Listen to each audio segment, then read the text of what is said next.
KBS 1라디오 뉴스레터 K.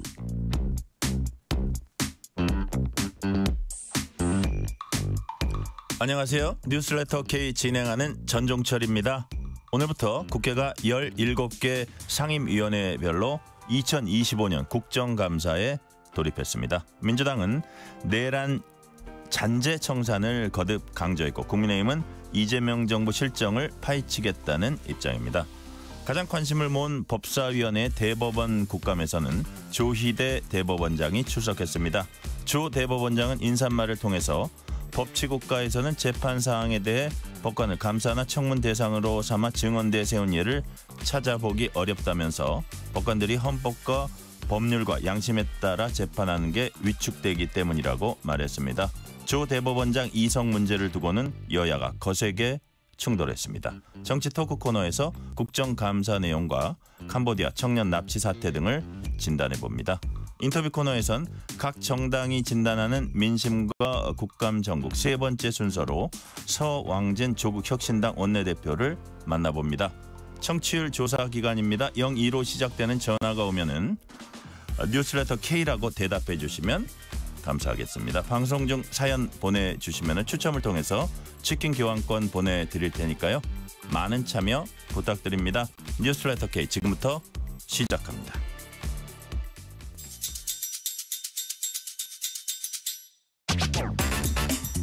뉴스레터 K 정치 토크입니다. 박성민 전 민주당 최고위원, 신주호 전 국민의힘 상근 부대변인, 이동수 청년 정치크루 대표 나오셨습니다. 어서 오세요. 안녕하십니까.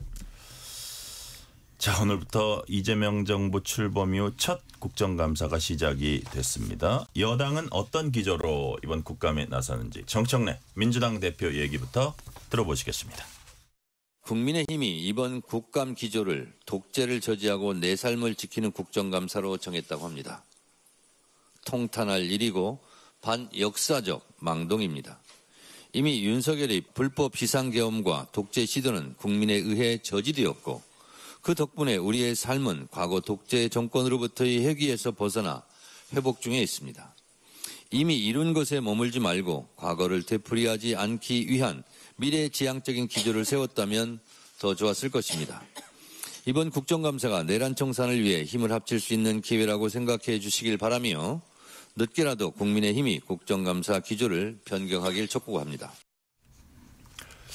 네, 국감에 대한 민주당 얘기부터 일단 들어볼게요. 그 정청래 대표 얘기를 이제 들어보니까 윤석열 어쨌든 이번 국감은 그렇죠. 윤석열 정부, 이재명 정부에 대한 평가가 이제 동시에 이루어질 걸로 보입니다. 민주당은 뭐라 그러냐면 망가진 1060일과 내란 척결. 국민의힘은 민주당 독재 저지, 내 삶을 지키는 국감. 이걸 이제 캐치프레이즈 비슷하게 이제 내걸었습니다. 자, 먼저 이동수 대표님. 네. 이번 국감의 관전 포인트라 그럴까요? 어떤 점을 좀 주목해서 봐야 될까요? 네, 일단 민주당 같은 경우에 오늘 이제 국회에서 이제 국정감사 종합 상황실 현판식을 가졌습니다. 그리고 최고위원회에서도 이제 뭐 정청래 대표나 이런 분들이 되게 강한 발언을 쏟아냈는데요. 네. 아무래도 이제 민주당은 내란 청산이랑 민생 국감을 굉장히 강조를 하고 있어요. 특히 이제 내란 청산 같은 경우에 최근에 또 특검 수사가 진행 중이지 않습니까? 그래서 여기서 이거와 같이 발을 맞추면서 제기되는 의혹들을 좀 추궁하는 게 좀 뉴스로 많이 나올 것 같고요. 예. 그리고 이제 국민의힘 같은 경우에는 독재를 저지하고 내 삶을 지키는 국정감사라는 이제 국감 기조를 이제 채택을 해서 이제 지금 현재 민주당이 추진하고 있는 여러 어떤 개혁 과제들에 대해서 좀 문제를 제기하고 또 이제 정부 조직 개편이나 이런 것들을 일방적으로 밀어붙이지 않았습니까? 이 부분에서도 이제 문제를 제기할 것 같은데요. 근데 또 저는 다른 한편으로는 이 상임위원회별로도 관전 포인트들이 좀 있는 것 같아요. 특히 이제 외통위 같은 경우에는 요즘 또 캄보디아 난리잖아요. 그래서 네. 이제 캄보디아로 직접 가서 이제 현장 국감을 한다고 하고요. 행안위 같은 경우에는 또 내년에 지방선거 앞두고 이제 이 서울시장 선거가 이제 최대 격전지가 될 텐데 또 얼마 전까지 한강 버스와 관련해서 논란들이 있지 않았었습니까? 그래서 요거를 굉장히 벼르고 있다고 하더라고요. 그리고 이제 교육위원회 같은 경우에 지금 이거는 여야가 막 크게 갈리는 사안은 아닌데요. 네. 지금 교육 현장에서 고교 학점제 때문에 굉장히 난리예요. 그래서 이 고교 학점제에 대한 얘기도 교육위원회에서는 많이 거론이 될 것 같습니다. 고교 학점제.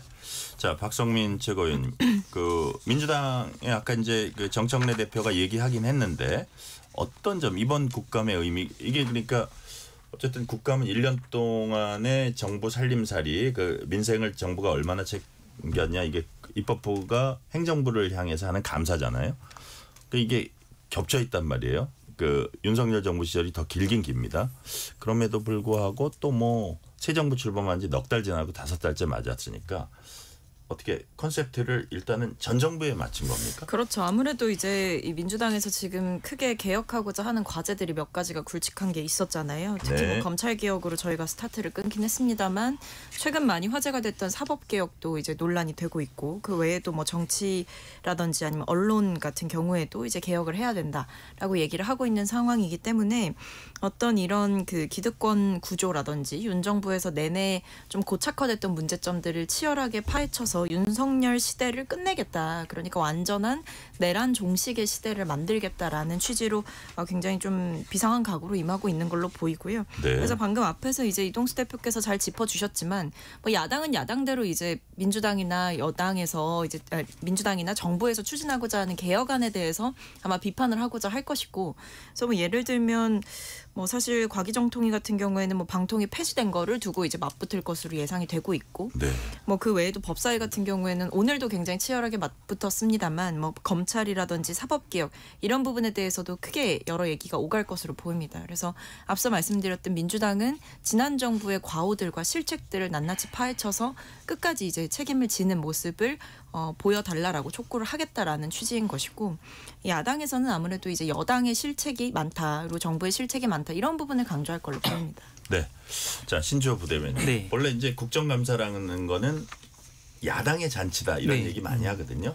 거기서 그래서 뭐 오래전부터 보면 국감에 이제 스타도 나오고 뭐 있었어요. 우리가 이제 떠오르는 네. 분들도 있는데, 자, 이번에 야당에서는 좀 그럴 가능성이 있다고 보십니까? 뭐 꺼리는 그렇지만 그래도 그거를 심층적으로 좀 파헤치거나 이렇게 구조적인 문제를 제기해야 될 텐데 네. 그런 준비들을 좀 했습니까? 네, 어떻습니까? 그러니까 이재명 정부가 좀 통상적이고 이 합리적인 국정 운영을 했으면 이번에는 윤석열 정부를 심판하는 그런 국정감사가 됐을 수도 전 있다고 봅니다.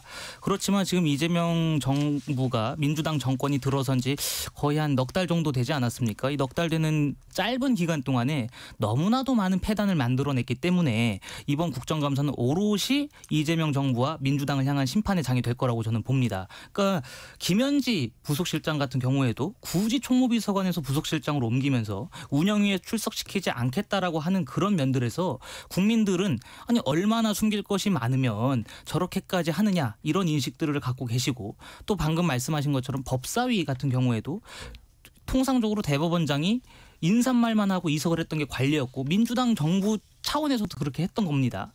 근데 그러한 관례들을 지금 다 깨고 대법원장을 앉혀놓은 다음에 엄청난 망신을 줬어요. 오늘 오전에도. 그런 것들로 미루어 짐작했을 때 이번 국정감사에서 민주당을 향한 그런 국민적인 지탄만이 가득한 국정감사로 흐르지 않을까라고 생각을 하고 저는 그렇게 가야 된다고 봅니다. 네. 역시 조금씩 이제 말씀을 해주셨지만 가장 관심을 모은 건 법사위, 대법원 국감입니다. 뭐 조희대 대법원장이 나오냐 안 나오냐 뭐 여러 가지 분석을 했었는데 저는 사실 나올 거라고 생각했어요. 안 나오면 이게 더 여러 가지로 얼그러지니까 제가 예상한 대로 거의 비슷하게 됐는데 아, 이거 뭐야 잘난 참. 근데 여하튼 자, 조희대 대법원장이 일단 기본적으로는 출석해서 인사말하고 인사말에서 자기 하고 싶은 얘기하고, 자, 뭐 이게 내가 대답을 못하고 이게 증인으로 못하는 이유를 이제 쭉 설명을 했습니다. 하고, 근데 또 그것도 어느 정도 예상한 대로 추미애 위원장이 바로 질의응답을 하니까 거기서 이제 소란이 있었잖아요. 소란이 좀 있다가 질의응답이 어쨌든 진행이 됐어요. 근데 또 예상했던 대로 조희대 대법원장은 그냥 앞쪽만 쳐다보고 있었습니다. 박성민 최고위원님, 오늘 그런 상황은 어떻게 평가하십니까?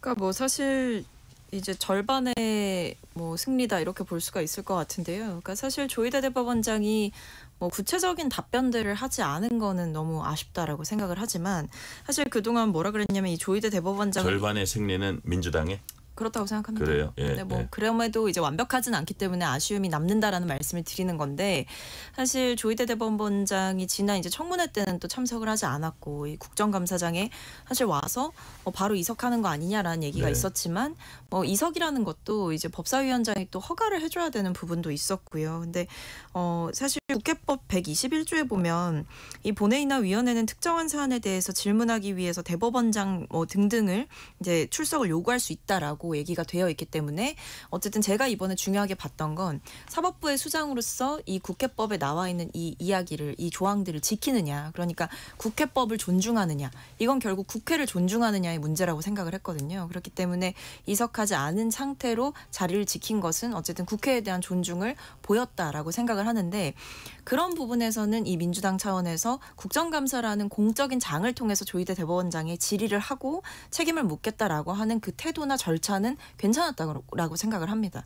근데 문제는 이 조희대 대법원장이 사실상 유의미한 답변을 하지 않았고 그런 부분에서 좀 아쉬웠다라고 생각을 하는데 이건 역시도 이 조희대 대법원장은 뭐 사법부의 독립이라든지 뭐 아니면 판결 관련한 내용을 얘기할 수 없다라는 주장을 했지만 예. 사실 초대 김병로 대법원장이라든지 조진만 민복기 대법원장 등이 국회에 출석해서 국회 질의응답에 답변한 선례가 있기 때문에 여기 앞에서 본인도 어떻게 보면 예외는 될 수가 없는 거거든요. 그런 면에서 민주당이 달성하고자 하는 목적은 조희대 대법원장이 비협조로서 달성되진 못했지만 어쨌든 그 자리에 앉혀서 의원들이 질의를 하는 그 장면, 순간들은 저는 의미가 있었다고 생각합니다. 네.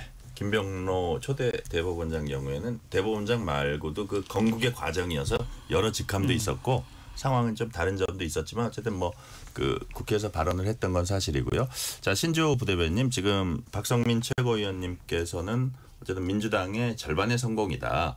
조희대 대법원장이 대답은 안 했지만 그래도 국감장에 앉아 있는 상태에서 민주당이 해야 할 민주당 입장에서는 해야 할 하고 싶은 어떤 질의들을 했다. 대답은 못 들었지만 자 어떻게 오늘 이런 평가는 어떻게 보시는지 본인은 어떻게 평가하죠 오늘 상황을? 그러니까 국정감사장을 어느 특정 정파의 승리 여부로 좀 판단해서는 안 된다고 생각합니다. 무엇보다도 오늘 조희대 대법원장을 앉혀놓고 물어봤던 질문들 자체가 굉장히 난센스적인 게 많았어요. 뭐 한덕수 전 총리를 만난 적이 있느냐 그리고 어떤 의원은 조요토미 히데요시라는 그 사진까지 가져와가지고 합성한 사진까지 가서 이렇게 펼쳐 보이면서 이슈를 끌어보려고 했던 것 같은데 그러한 것들이 과연 이 사법부를 향한 국정감사에 하등 도움이 됐겠느냐 저는 안 됐다고 생각합니다. 오히려 국민들께서는 그래 조희대 대법원장 불러다 놓고 민주당 등 여권이 어떠한 이야기를 할지 드러나 보자라고 생각하셨을 분들도 계시다고 봐요. 근데 그러한 분들이 오늘 오전 질의 과정을 보면서 아 결국에는 또 민주당이 했구나. 추미애 법사위원장이 또 추미애스럽게 진행을 했구나. 이렇게 느끼셨을 거라고 봅니다. 결과가 나온 게 없지 않습니까? 진짜 조희대 대법원장이 뭐 대선 개입을 해서 한덕수 전 총리와 미래가 있었다 이런 것들을 사실 증거로서로 국민들께 제시한 것도 아니고 오로지 그냥 조희대 대법원장과 사법부를 향해서 망신주기식의 질의를 진행한 것 자체부터가 저는 국민들로부터 굉장히 지탄받을 일이라고 생각을 하고 그 추미애 법사위원장이 이제 조희대 대법원장으로부터 받은 답변서를 범여권 의원들에게만 단체 대화방에서 공유를 해줬다라는 언론사의 단독 보도가 있었습니다. 그러면서 추미애 위원장이 이 내용은 우리가 외부에 발설하면 안 된다. 함구령까지 내렸다라는 보도가 있었어요. 그 정도로 이미 정치적으로 편향된 법사위의 국정감사가 진행이 되었고 앞으로도 그렇게 될 것이기 때문에 지금이라도 법여권은 잘 생각을 해야 된다. 여기서 한 발 자칫 잘못 나가면 오로지 그 비난의 화살은 본인들이 다 감내야 될 거라고 좀 봅니다. 네. 자 이동수 대표님. 네, 근데 이제 일단 조희대 대법원장이 출석한 것과 관련해서는 이제 오늘 천대엽 법원행정처장이 이렇게 얘기를 했습니다. 그러니까 우리가 사법부가 존중을 받으려면은 우리도 이제 국회를 존중해야 된다고 생각해서 이제 나오게 됐다라고 얘기를 했는데요. 나와가지고 어떻게 보면 망신을 당한 거잖아요. 근데 저는 오늘 오전에 이제 이 생중계로 이 법사위 국정감사 현장을 좀 지켜봤는데 보면서 굉장히 우려됐던 게 지금 법사위가 어떻게 보면 굉장히 중요한 또 상임위원회 중에 하나 아니겠습니까? 가장 중요한 상임위라고 해도 무방할 정도인데 네. 이제 이 국정감사의 주요 내용이 이제 조희대 대법원장 비롯해서 대법원이 왜 이렇게 이재명 대통령 재판 빨리 처리했냐 요거밖에 없는 것 같아요. 근데 전 이게 굉장히 우려되는 것 중에 하나가 오늘 이제 김재섭 국민의힘 의원이 이런 얘기를 했어요. 이분은 이제 정무위 소속이라서 국무조정실장에 이제 질의를 했었는데 이 검찰청 폐지되지 않습니까? 이제 네. 검찰청 폐지되면은 관련 법을 한 1,000개 정도를 개정을 해야 된다고 해요. 근데 지금 국무조정실에 물어봤더니 준비된 게 하나도 없다더라. 근데 지금 검찰청 폐지가 이제 1년 뒤부터 이제 우리가 진행이 될 텐데 그럼 그 전에 하루에 한 3개 정도씩을 법을 처리해야 되는 상황인 거예요. 근데 만약에 그걸 못할 경우에 이제 혼란은 다 이제 국민 몫이 될 텐데 저는 이렇게 법사위가 검찰청 폐지를 이렇게 결정을 해놓고서 지금 이런 문제로 싸우고 있는 부분들이 조금 우려가 많이 됩니다. 자, 우려되는 그런 부분 말씀해 주셨고요. 요 대목에서 조희대 대법원장 얘기 들어볼게요. 조희대 대법원장은 오늘 인사말을 하다가 그 뒷부분에 진행 중인 재판에 대해서 증언할 수 없다 이런 취지 얘기를 했습니다. 조희대 대법원장입니다. 상권 분립 체제를 가지고 있는 법치 국가에서는 재판 사항에 대해 법관을 감사나 청문의 대상으로 삼아 증언대에 세운 예를 찾아보기 어렵습니다. 우리 국회도 과거 대법원장의 국정감사 증인 출석 필요성에 관한 논란이 있었을 때 삼권 분립과 사법권 독립을 존중하는 헌법 정신과 가치를 확인하는 취지와 관행과 예우 차원에서 그 권한을 자제하여 행사하여 온 것으로 알고 있습니다. 이는 민주주의와 법치주의를 실질적으로 달성하기 위한 필수 불가결한 전제로서 재판의 독립은 보장되어야 한다는 믿음과 역사적 경험에 기초한 것입니다. 지금 이제 조희대 대법원장 얘기를 들어보면 자기가 왜 오늘 국감 대법원장 기관장으로 나와서 인사말을 할 뿐이지 국감의 증인 혹은 뭐 참고인 이런 자격으로는 질의에 대답해서는 안 되는지, 특히 진행 중인 재판에 대해서는 안 되는지 하면서 이런 얘기를 했어요. 상권 분립, 사법권 독립, 헌법 가치, 재판의 독립은 반드시 보장돼야 한다. 이에 여당 의원들은 판결 왜 이렇게 빨리 내렸냐, 대선 개입한 거 아니냐 취지로 따져 물었습니다. 대답을 안 했어요. 그 박성민 최고위원님 대답 안 한 거는 대답하는 것 자체가 상권 분립을 저해한다 이렇게 본인이 얘기했던 대로 그것 때문 아니겠습니까?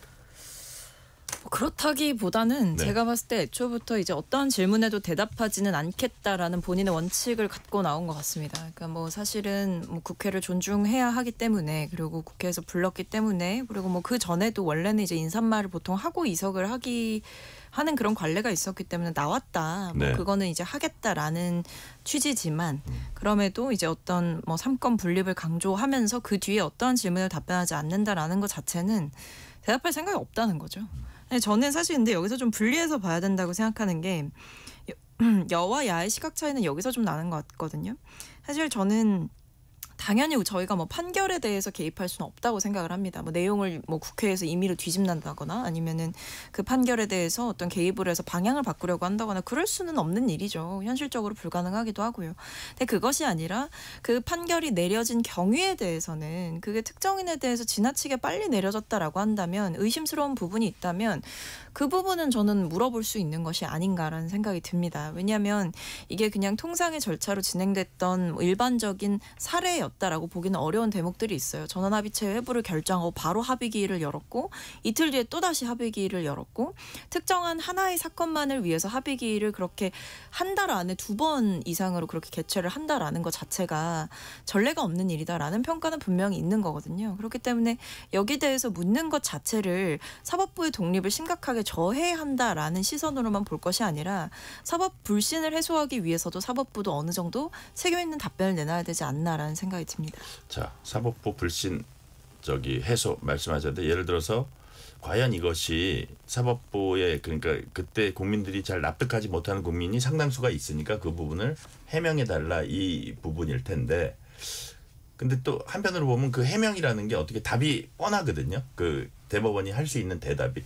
그분의 머릿속에 뭐가 있었는지 아무도 모르지만, 근데 그럼에도 불구하고 이게 또 다른 많은 국민들 눈에는 또 많은 국민들이 이거를 왜 그렇게 예사 보통 때 하던 거와는 다르지, 이런 반면에 또 다른 많은 국민들 눈에는 이게 정말 재판에 이재명 대통령 재판이라든지 이런데 정말 지금 중단이 돼 있지만 영향을 끼치려는 거 아니야. 오늘 국민의힘도 그런 얘기를 많이 했는데 그런 의심을 할 수도 있을 것 같아요.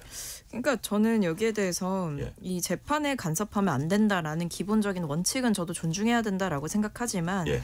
앞서 말씀드렸듯이 특정인의 사건에 대해서 그것도 그 특정인이 대선 후보였고 그리고 대선이 직전 정말 목전에 다다랐던 그 시점에 사법부가 뭔가 이르게 정말 어떻게 보면 조속하게 판결을 내렸던 그 부분 사법 절차와 행정 문제 부분에 있어서 의심스러운 부분이 있다면 충분히 물을 수 있다라 생각하고 예. 심지어 이 전원합의체 회부되는 결정을 했던 주체마저도 말이 엇갈리는 일이 있었습니다. 왜냐하면 조희대 대법원장에 대해서 그러니까 법원행정처장이 이제 나와서 천대엽 행정처장이 나와서 국회에서 대답을 최근 했던 거는 대법관 전원이 이 사안을 이제 뭐 검토를 해서 전원합의체 회부를 하게 됐다라고 얘기를 했지만 그 이전에 법원에서 나왔던 해명은 조희대 대법원장이 직권으로 이제 결정을 했다라는 취지의 얘기가 있었거든요. 예. 그러니까 이 사소한 것에서조차도 이렇게 말이 바뀌는데 1심과 2심의 결과가 판이하게 달랐던 그 사안을 사실 굉장히 짧은 시간 안에 대선을 앞두고 빠르게 결정했던 그 절차에 대해서는 저는 물어볼 수 있다고 생각한다는 거죠. 자, 민주당 의원들은 왜 이렇게 속전속결로 했냐? 이건 대선 개입이다 이렇게 규정하고 있는 거고 신지호 부대변인. 네. 자, 근데 오늘 주진우 의원 얘기는 2심 판결이 무죄 판결이 워낙 엉터리 판결이었기 때문에 대법원이 여하튼 그런 취지입니다. 대법원이 그 판결을 제대로 바로잡은 거다. 그리고 뭐 여하튼 일각에서는 이런 얘기합니다. 야권 일각에서는 그러면 더 늘려가지고 그 판결을 그럼 대선 직전에 하냐? 그나마 그렇죠. 한 달 전이라도 네. 한 거 아니냐? 뭐 이런 여러 가지 서로 입장이 엇갈리는 것 같아요. 이 부분은 어떻게 보세요? 저는 민주당이 조희대 대법원장을 공격할 게 아니라 고마워해야 된다고 생각합니다. 5월 1일 날 이 대법원 유죄 취지 파기환송이 있었습니다. 대선 후보의 후보 등록 마감일은 5월 11일이에요. 민주당이 정말 상식적인 정당이라면 그 열흘 사이에 선거법상 사실상의 확정 범죄자인 이재명 당시 후보를 갈아엎고 새로운 후보, 도덕적으로 청렴한 후보를 내세워야 되죠. 조희대 대법원장과 사법부는 오히려 민주당에게 기회를 주고 도움을 준 겁니다. 그런데 왜 그거를 이렇게 공세를 펼치는지 저는 이해가 안 됩니다. 차라리 대선 개입을 주장하려면 국민의힘 쪽에서 해야 돼요. 왜 약간 먼지가 묻은 후보를 교체할 기회를 줬느냐, 그 타이밍을 왜 부여했느냐라고 저희가 주장을 해야 되는데 그것이 아니라 지금 민주당이 이렇게 말하는 건 저는 개인적으로 이해가 안 되고 대법원 선고가 빨랐다 자꾸 이런 주장들을 하시는데 이 말도 안 되는 겁니다. 이재명 대통령의 공직선거법 기소가 되고 지금까지 800일가량이 흘렀습니다. 800일. 원래 대법원 그 공직선거법에 있어서는 633 원칙이 존재하지 않겠습니까? 1심 6개월, 2심 3개월, 3심 3개월. 그럼 1년이에요. 365일에 2배를 뛰어넘은 기간 동안 이 선고가 지연이 된 겁니다. 그러면 민주당은 왜 이렇게 선고를 지연했느냐 이렇게 물어보는 게 합당한 논리 아니겠습니까? 그런데 왜 대법원 선고 그 짧은 것만 이렇게 빨리 했느냐 이런 식으로 주장하는 것은 본인들 꾀에 본인들이 넘어가는 것밖에 안 된다라고 보고 자꾸 조희대 대법원장을 공격하는데요. 이 대법원에서 판결한 유죄 취지의 파기환송은 조희대 대법원장 혼자서 결정한 게 아닙니다. 대법관 12명 중에 10명이 아주 압도적인 대법관이 이재명 대통령은 선거법에 유죄다라고 판결을 내린 거예요. 그런데 여기에 어떻게 조희대 대법원장이 힘을 끼칠 수 있겠습니까? 권순일 대법관에 의해서 7대5로 판결이 난 과거 2018년 판결이 아니지 않습니까? 12명 중에 10명이에요. 7대5가 아닙니다. 이 상황에서는 조희대 대법원장이 영향력을 끼칠 가능성, 개연성이 저는 없었다고 보고 민주당이 계속해서 사법부를 공격하지 말고 본인들의 잘못부터 되짚어보는 게 우선이라고 봅니다. 자. 이동수 대표께는 네. 이렇게 한번 여쭤볼게요. 오늘 이런 얘기를 하더라고요. 인사말 하면서 자기가 국감에서 이게 그 의원들의 질의에 답하지 못하는 이유를 설명하면서 마지막에 살짝 뭐라 그러냐면 자 마지막에 제가 그 마지막 인사하러 와서 조금 뭐 그거를 말씀드릴 수 있을 거라는 취지로 얘기했는데 자 이동수 대표님 네. 어느 정도까지 얘기할까요? 근데 제 생각에 뭐 민주당에서 지금 제기하는 의혹들에 하나하나 답변하지는 않을 것 같고요. 네.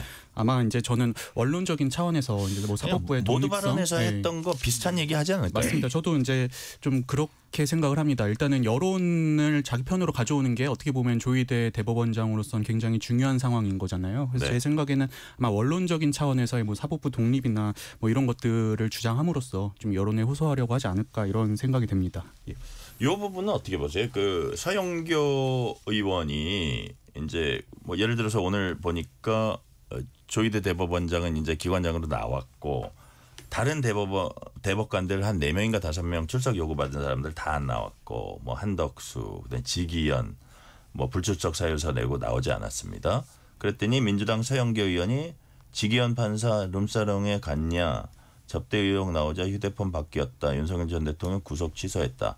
자, 이 부분 이동수 대표님. 네. 그런데 왜 지기현 판사를 교체하지 않냐? 또 네. 이제 대법원장한테 질문을 했습니다. 대법원장이 어쨌든 뭐 대법원 인사를 할 수는 있는 거죠. 할 수 있는 건데 만약에 인사를 하면은 이게 또 다른 반대편에서의 어떤 외압 의혹 뭐 그런 식으로 어떤 개별 재판에 왜 대법원장이 일일이 관여하냐 이런 비난을 들을 수도 있나요? 네, 저도 그럴 것 같습니다. 일단 뭐 서영교 의원 같은 경우에는 민주당 의원들로서 또 지지층이 요구하는 바대로 이제 뭐 지기현 판사의 교체나 이런 거를 주장을 할 수는 있는데 만약에 이제 지기현 판사가 이제 교체가 된다면은 앵커께서 말씀하신 대로 또 다른 측면에서 이제 뭐 국민의힘이라든지 아니면 중도층에 있는 이제 여론이 또 이제 가만히 있지 않지 않을까 저는 이렇게 생각이 들고요. 지금 저는 서영교 의원의 이번 발언을 보면서 저는 어떤 생각이 들었냐면은 지금 내년 지방선거를 앞두고 서영교 의원도 지금 뭐 서울시장 물망에 지금 오르고 있는 상태지 않습니까? 네. 근데 이분이 불과 한 2, 3주 전까지만 해도 또 이제 유튜브 채널에서 나온 어떤 녹취록을 근거로 이제 조희대 대법원장과 한덕수 전 총리가 회동을 갖지 않았냐 이런 의혹을 제기했다가 이제 그게 또 이제 조금 문제가 생기다 보니까는 바로 접고 이제 또 지기현 판사를 공격하는 쪽으로 갔는데 저는 이게 진짜 어떤 뭐 문제가 있어서 본인이 이거를 공격하고 뭐 문제를 제기한다기보다는 내년 선거를 앞두고 네. 지지층 사이에서 인지도를 띄우기 위한 그런 목적이 아닌가 저는 그런 인상을 많이 받았습니다. 자, 그 부분은 아까 잠깐 얘기했는데 박성민 최고위원님, 네. 그러니까 뭐 800쪽짜리인가 무슨 뭐 답변서인데 그게 여기 뭐 재판에 관계된 거 아니고 그거는 다 포함된 거 아닌가 싶은데 추미애 위원장이 왜 받았다는 거 있잖아요. 그거를 조국혁신당 의원들 뭐 이런 분들하고만 공유한다는 이런 부분은 어떻게 보세요? 아무래도 이제 민주당 입장에서는 이번 국정감사를 청문회를 대체할 만큼의 만반의 준비를 해서 사실상 지난 청문회가 빈손으로 끝난 것 아니냐라는 평가가 있었던 만큼 네. 만반의 준비를 해서 조희대 대법원장에게 진실을 묻겠다라는 취지였던 것 같고 사실 그 답변서의 내용이 구체적으로 어떤 것인지까지는 저희가 다 알 수는 없지만 아마 통상의 뭐 사실상 답변 아닌 답변서가 왔을 가능성이 높다라는 생각이 들어요. 저 인사 말씀에서 그렇게 얘기한 걸로 봐서는 그걸 구체적으로 대답했을 것 같지는 그렇죠. 않거든요. 아마 뭐 이제 구두로도 대답을 안 하는데 네. 서면으로 뭔가를 남긴다는 거는 더 이제 그런 선택을 하지는 않았을 그러니까 것 제 같아요. 말은 그걸 굳이 국민의힘 의원들한테 안 보여줄 이유가 그러니까 아마 이제 예. 제가 추정컨대 예. 이제 그 답변서가 왔다라는 것만으로 조희대 대법원장이 있을 필요가 없지 않느냐. 그러니까 일종의 서면 답변을 통해서 답변의 의무는 다한 것 아니겠느냐 이런 취지의 주장이 오갈 수 있어서 그런 어떤 불필요한 공방이나 논란들을 좀 사전 차단을 하려고 했던 게 아닌가 싶습니다. 실제로 오늘만 봐도 이 조희대 대법원장을 증인 신분에서 참고인 신분으로 전환시켰더니 또 엄청난 이제 고성과 공방이 오가고 뭐 대법원장이 어떻게 이럴 수가 있느냐 뭐 이런 이 얘기가 감금하고 있다는 표현이 네, 있었죠. 오갔거든요. 야당 그러니까 의원들이. 굉장히 날선 표현들이 오갔다 보니까 그런 여러 뭐 답변서 자체가 제출이 됐으니 조희대 대법원장을 부르는 것 자체가 말이 되지 않는다라는 취지의 주장이 나올 것을 여러모로 전략적으로 고려를 한 것 같습니다. 네. 오늘 어쨌든 1시간 반 만에 이석을 했고 네. 근데 예를 들어서 법사위에서는 여야가 거의 열렸다 하면 충돌을 하는데 그런 과정 속에서 또 어떤 그 안건을 올리고 이런 거조차도 지금 그렇죠. 모르고 이제 네. 그냥 안건이 올라가는 거를 야당 의원들이 보는 상황. 네. 그리고 어쨌든 답변서를 받았는데 이쪽 반대편에 앉아 있는 분들한테 안 보여주는 이런 상황. 어떻게 보세요, 김지호 부대변인? 좀 치졸하죠. 이렇게 치졸할 수가 있나 싶습니다. 추미애 법사위원장은 뭐 항상 말씀드리는 거지만 상임위원장이라고 한다면 뭐 특정 정당에 속해 있기 때문에 그쪽으로 마음이 쏠릴 수는 있습니다. 팔은 암으로 굽는 법이니까요. 그럼에도 최소한의 중립은 지켜야 되는 거 아니겠습니까? 조희대 대법원장이든 사법부든 대법원이든 거기서 온 답변서를 토대로 오늘 국정감사가 진행됐다고 하면은 야당 의원들한테도 그거를 공유를 해줘야죠. 야당 의원들은 거기 왜 있습니까? 그럼 야당 의원들은 국회의원이 아니라는 겁니까? 그분들은 국민을 대표하지 않는다는 겁니까? 그러니까 추미애 법사위원장이 너무나도 정도가 지나치다. 본인의 정치적인 욕심 때문에 때문에 법사위를 추미애의 활동의 장으로 만드는 것으로도 모자라서 본인이 최소한으로 지켜야 될 그런 양심도 지금 이제는 그런 촌극이 발생하고 있다고 저는 생각을 합니다. 그렇기 때문에 이제 또 15일 날 한 번 더 있지 않습니까? 네. 그 상황에서도 대법원, 사법부를 향해서 형사 취조하듯이 오늘과 같은 사태가 그날도 조희대 대법원장이 나오는 걸로 돼 있나요? 아마 그날은 안 나올 것 같긴 합니다. 네. 근데 만약에 조희대 대법원장이 안 나오더라도 법원 행정처장이든 누구든 대법원과 사법부를 향해서 오늘처럼 취조하듯이 이렇게 한다면 저는 국민적인 역풍이 불 거라고 봐요.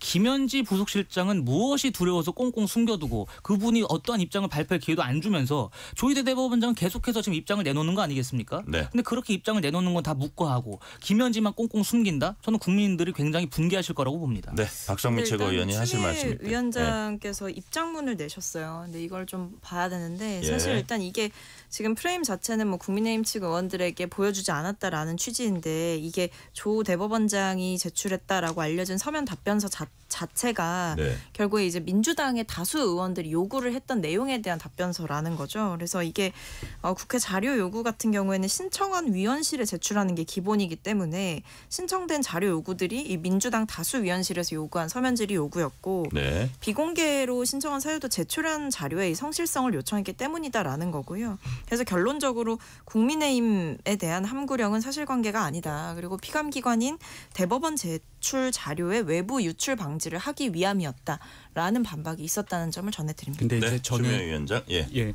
이동수 보통 대표님. 이 국정감사 처음에 시작할 때 보면은 뭐 예를 들어서 증인 선서하고 이제 그 다음에 의원들 질의로 넘어가고 이러잖아요. 근데 이제 오늘 이제 조희대 대법원장 어떻게 보면 추궁하는 자리에서 추미애 이제 위원장이 이런 증인 선서 건너뛰고 바로 의원들한테 질의 줘가지고 또 그 여당 의원들이 조희대 대법원장을 공격하는 이런 모습들이 나왔었거든요. 네. 근데 이제 그동안 추미애 위원장이 했던 행보들 보면은 뭐 예를 들어서 국민의힘에서 뭐 나경원 의원 간사 선출하겠다니까 그거 안 받아주고 과거에 이제 뭐 인쇄물 같은 거 부착했다고 그거 딴지 걸어서 막 정회시키고 이랬잖아요. 그래서 네. 오늘 자료 안 넘겨준 것도 저는 사실 어떤 고도의 정치적 판단이 있었던 게 아니라 그냥 국민의힘 싫어서 안 준 게 아닐까 그런 생각이 듭니다. 네, 실시간 교통 상황 알아보겠습니다. 라디오 교통정보센터 공인혜 리포터 나와주세요. 네, 이 시각 교통정보입니다. 마치 여름 장마 같은 굵은 장대비가 쏟아지면서 오늘은 시내 간선도로 퇴근 정체 일찍부터 굳어진 편이고요. 고속도로에선 빗길 사고 소식이 많습니다. 계속해서 감속 운행을 당부드립니다. 먼저 수도권 제2순환선 포천 방향 양주 1차로와 갓길 사고 차량들로 막혀 있고요. 수도권 제1순환선은 상습 정체 구간인 송내를 중심으로 양방향에서 주춤하다가 이전으로 구리에서 판교 일산 쪽으로는 서하남과 판교 일대로 판교에서 구리 방향도 성남 요금소와 서하남 일대로 속도 떨어집니다. 더 가서도 강일에서 남양주 또 구리 휴게소 일대로는 사고 정체 남아 있고요. 부산 쪽 경부선 회덕 분기점 부근 4차로의 사고 처리도 1시간 반 가까이 계속되면서 신탄진 이전부터도 속도 떨어집니다. 부근인 청주 영덕선 청주 쪽 문희 나들목에서 피발령 터널 사이 꽉 막힌 정체 역시 한때 터널 안 전차로가 모두 사고 처리로 막혀 있었기 때문입니다. 끝으로 중앙선 부산 쪽 금대 2터널 2차로에선 소형 화물차가 빗길에 옆으로 넘어진 전도사고 수습 중입니다. 목적지까지 감속 운행, 안전 운행하시기 바랍니다. KBS 교통정보센터였습니다.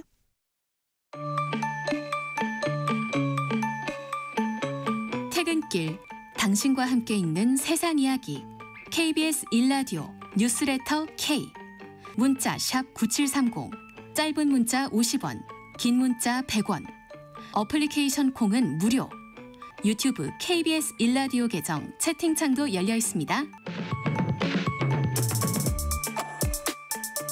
KBS 1라디오 뉴스레터 K 정치 토크입니다. 박성민 전 민주당 최고위원, 신주호 전 국민의힘 상근 부대변인, 이동수 청년 정치크루 대표와 얘기 나누고 있습니다. 자, 그렇다면 국민의힘은 이번 국감을 어떤 기조로 임할지 장동혁 국민의힘 대표 얘기 들어보시겠습니다. 국민의힘은 이번 국정감사를 통해서 정치 권력의 폭주, 행정 권력의 은폐, 사법 권력의 남용을 철저히 파헤치겠습니다.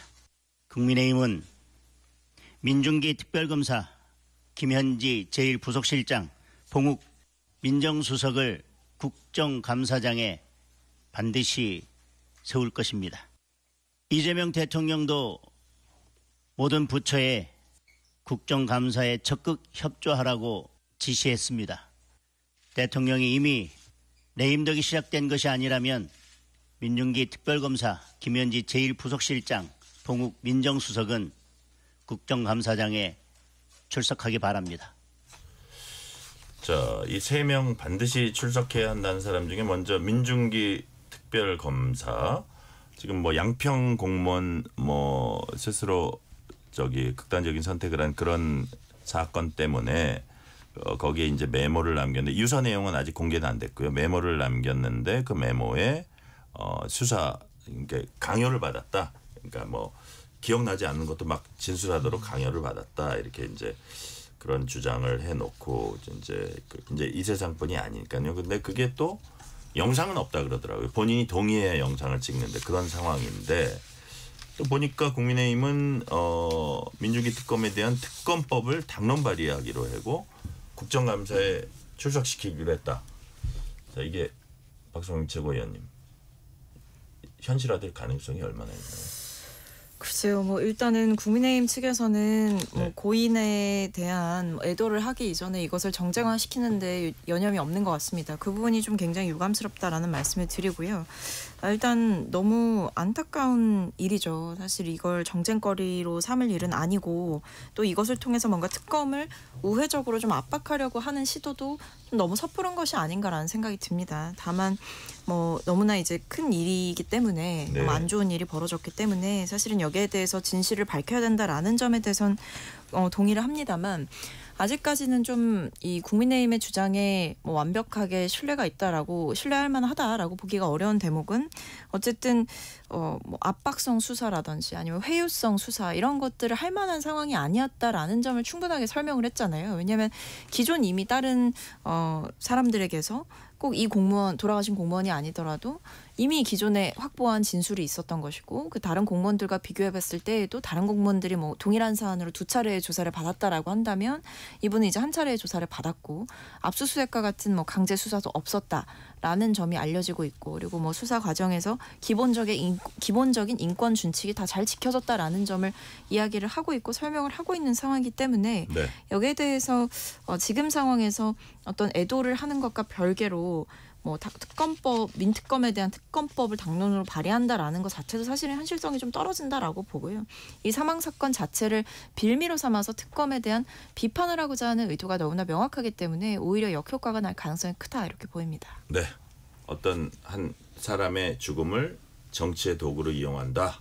이런 비판을 민주당에서는 또 하고 있습니다. 그리고 이거를 계기로 특검을 흔들려고 한다. 이런 비판에 대해서는 신재호 부대변인은 어떻게 보세요?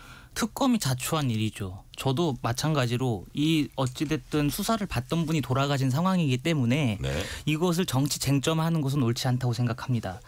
그러면 정치 쟁점화를 시키지 않기 위해서라도 실체적인 진실을 밝힐 필요가 있고 그렇게 하기 위해서는 검찰이 수사할 수 없지 않습니까? 특검에 대한 특검이 통과가 되어야지 왜 이분이 이렇게 돌아가셨느냐 이거를 밝혀낼 수 있다고 전 봐요. 그러니까 유서 내용을 보면은 하지도 않은 이야기를 하라고 강요해가지고 내가 어쩔 수 없이 인정을 하고 조사에 난리를 했다 이런 내용들이 나오거든요. 이렇게 국가가 특히 특검이라고 하는 아주 거대한 권력이 한 개인을 향해서 무자비한 폭력을 행사했다면 전 이거는 반드시 밝혀내야 된다고 생각합니다. 2009년에 노무현 대통령 돌아가셨을 때도 민주당이 검찰을 일컬어서 정치검찰이라고 하면서 굉장히 많은 비판 가하지 않았습니까? 그때도 당시 한나라당은 문제가 있으면 밝혀내야 된다 이런 입장이었어요. 민주당도 이번에 전 똑같은 잣대를 들이밀어야 된다라고 보고 민주당이 계속해서 주장했었던 정치검찰의 행태를 특검이 그대로 반복하는 거 아니겠습니까? 이재명 대통령과 민주당 인사들을 향한 수사 그리고 그걸로 인해서 법원에서 유죄 판결을 내린 것은 정의예요. 법원에서 판결이 유죄로 나왔기 때문에. 그런데 이분은 아직 아무런 법원의 판단도 없었던 거 아니겠습니까? 그런데도 조사 과정에서도 그렇게 강압, 회유 이런 것이 있었다면 이거를 먼저 밝혀내야 된다고 봅니다. 특검에 의한 폭력이 더 심한 것이지 검사들이 진실을 밝히고 정의를 추구한 것을 정치 검찰로 전 매도해서는 안 된다고 봅니다. 네, 이동수 대표님. 예, 이 사건이 일단은 그 김건희 여사 모친이 운영하는 그 가족회사 ESIND라는 데가 있는데요. 네. 거기가 이제 양평에 있는 공흥지구에 이제 아파트 개발 사업을 했다고 해요. 그런데 이제 그 과정에서 이 시행사라고 해야 되나요? 여기다가 그 개발 부담금을 물려야 되는데 거의 안 물렸다고 해서 지금 문제가 돼서 수사를 받던 중이었잖아요. 근데 이제 이분이 이제 돌아가시기 직전까지 뭐 변호사 선임이나 이런 것들을 논의를 했다고 하더라고요. 근데 그 과정에서도 그 만난 변호사에게 이제 이 특검의 어떤 무리한 수사 뭐 이런 것들을 좀 토로를 했다고 합니다. 근데 일단 저는 특검의 수사도 되짚어봐야겠지만은 또 그 이후에 경찰의 어떤 행동도 조금은 의아한 점이 있는 게 예를 들어서 이제 유서를 본인들이 가족들한테 돌려주지 않고 그냥 갖고 있는 거라든지 아니면은 가족들이 반발하는데 이제 부검하고 이런 것들은 저는 좀 뭔가 미심쩍은 부분이 있다. 그래서 이제 국민의힘에서 주장하는 특검이 뭐 얼마나 이 특검이 얼마나 이제 좀 효과적일지 이런 것까지는 제가 잘 모르겠지만은 분명 요 문제는 좀 우리가 파고볼 필요는 있다고 생각을 합니다. 네. 자, 주제를 좀 바꿔가지고요.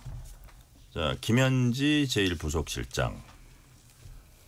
자, 박성민 최고위원 나옵니까? 안 나옵니까? 약간 흐름은 김병기 원내대표가 원칙대로 한다. 뭐 이런 게 있고 또 하나는 아니 이거 신조 부대변인한테 먼저 물어봐야겠구나. 왜냐하면 저한테 물어보셔도 돼요. 여당이 야당이 6개 상임위에서 부를 수도 있다. 뭐 이러니까 여당 입장에서는 그런 식이면 이건 정쟁하겠다는 건데 못 나가겠다 이런 얘기도 했거든요. 여러 군데서 나오게 한다. 이게 현실성이 있다고 보세요? 전략적으로 어떻다고 보세요? 일정만 맞추면 가능하죠. 그러니까 지금 김현지 전 총무비서관이 현 부속실장이지 않습니까? 예.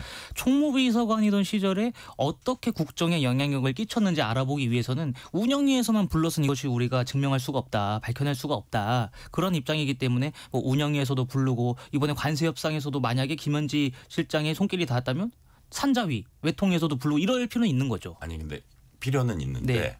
만약에 그러면 입장을 바꿔놓고 여당이면은 그러네요. 저 한 6개 다 나갈게요. 이럴지 아니면 이거는 완전히 정쟁하자는 건데 이런 식이면 우리가 못 나간다고 이렇게 나오지 않을까요?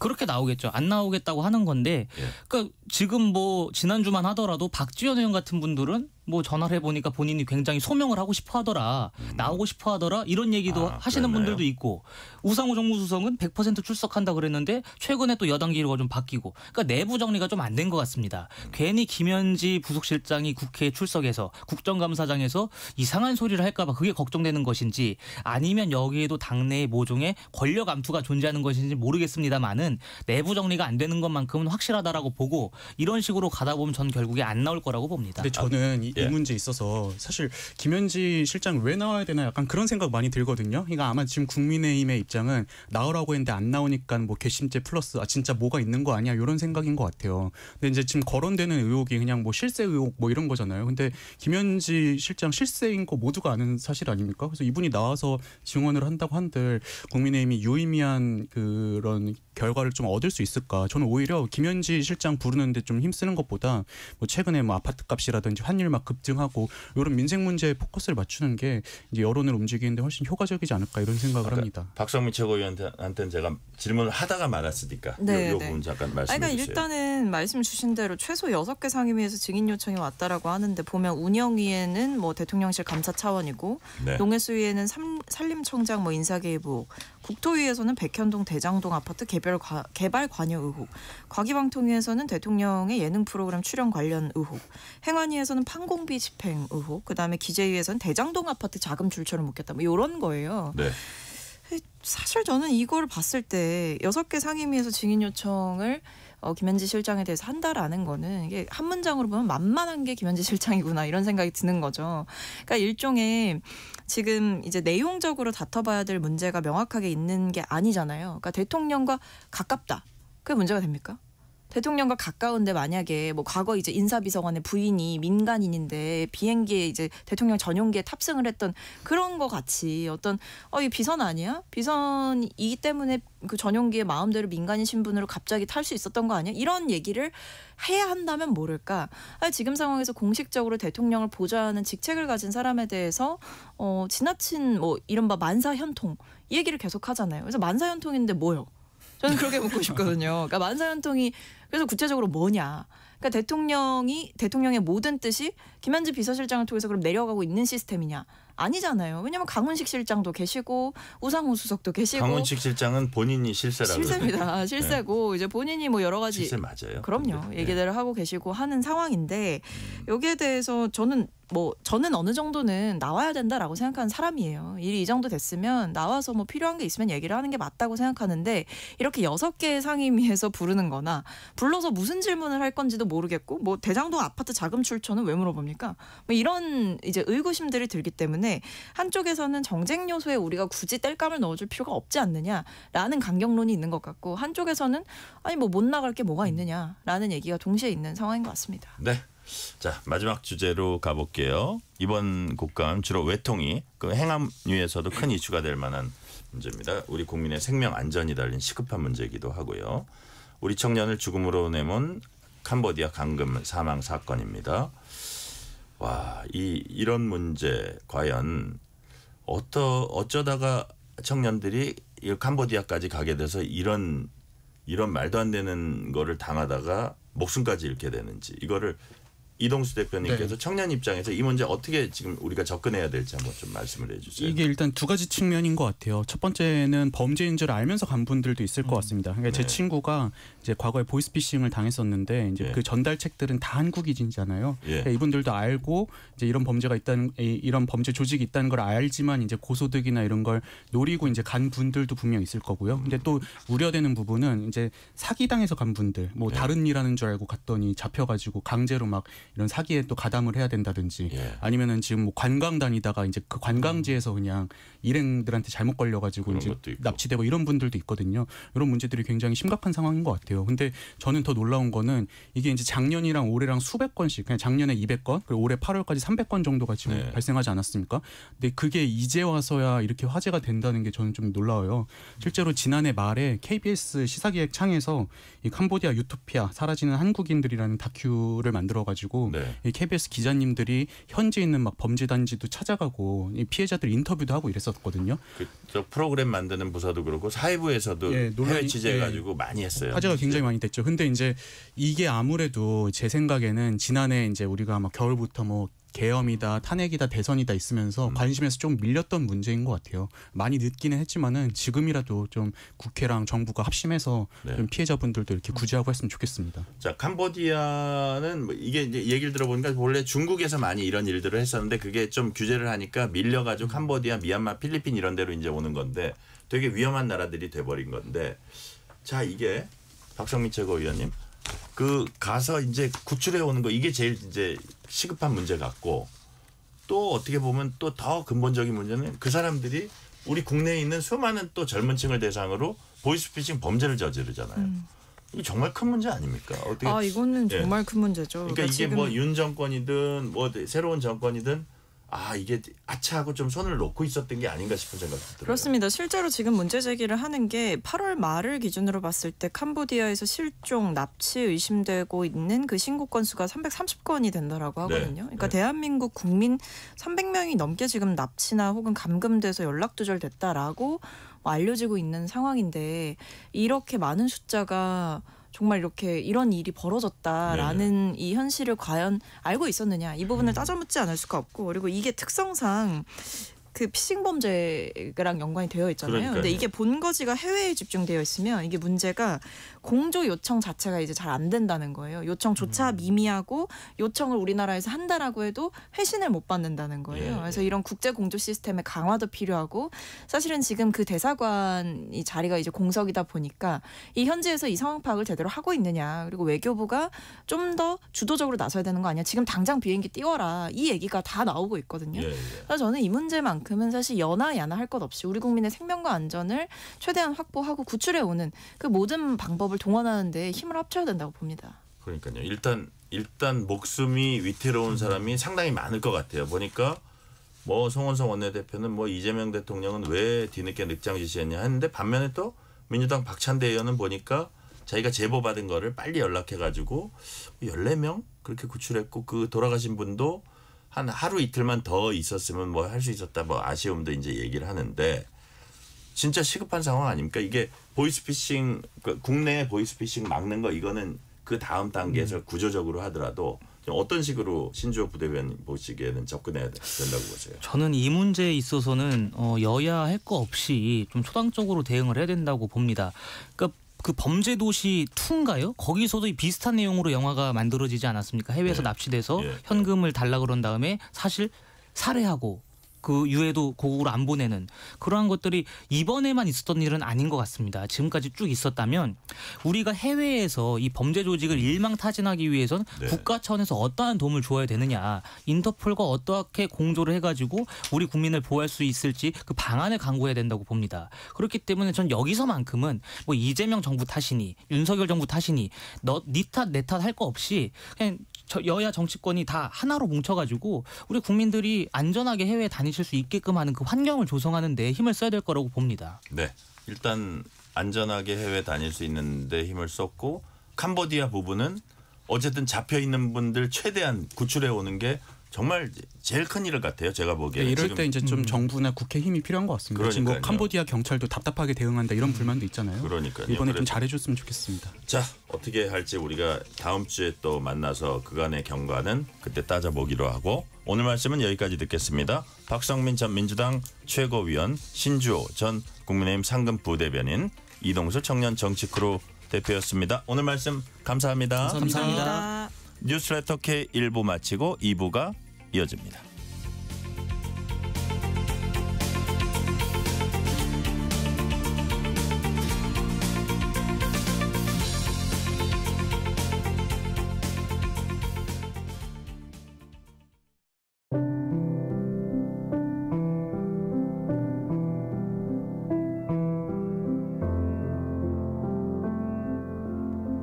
KBS 라디오 연중기획 희망충전 대한민국 660번째 이야기.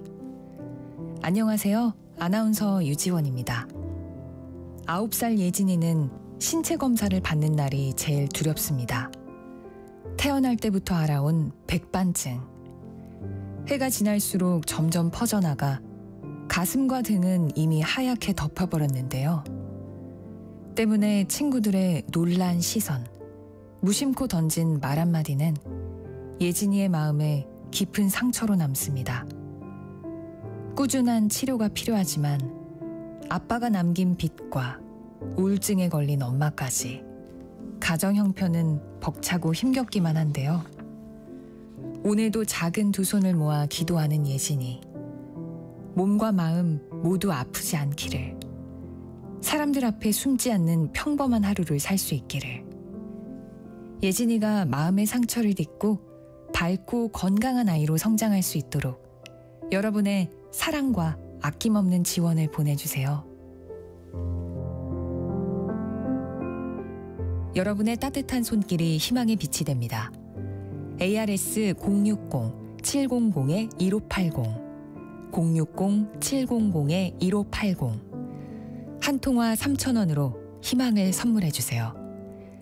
KBS 라디오 연중기획 희망충전 대한민국은 초록우산 어린이재단, 인탑스 주식회사, 그리고 청취자 여러분과 함께합니다.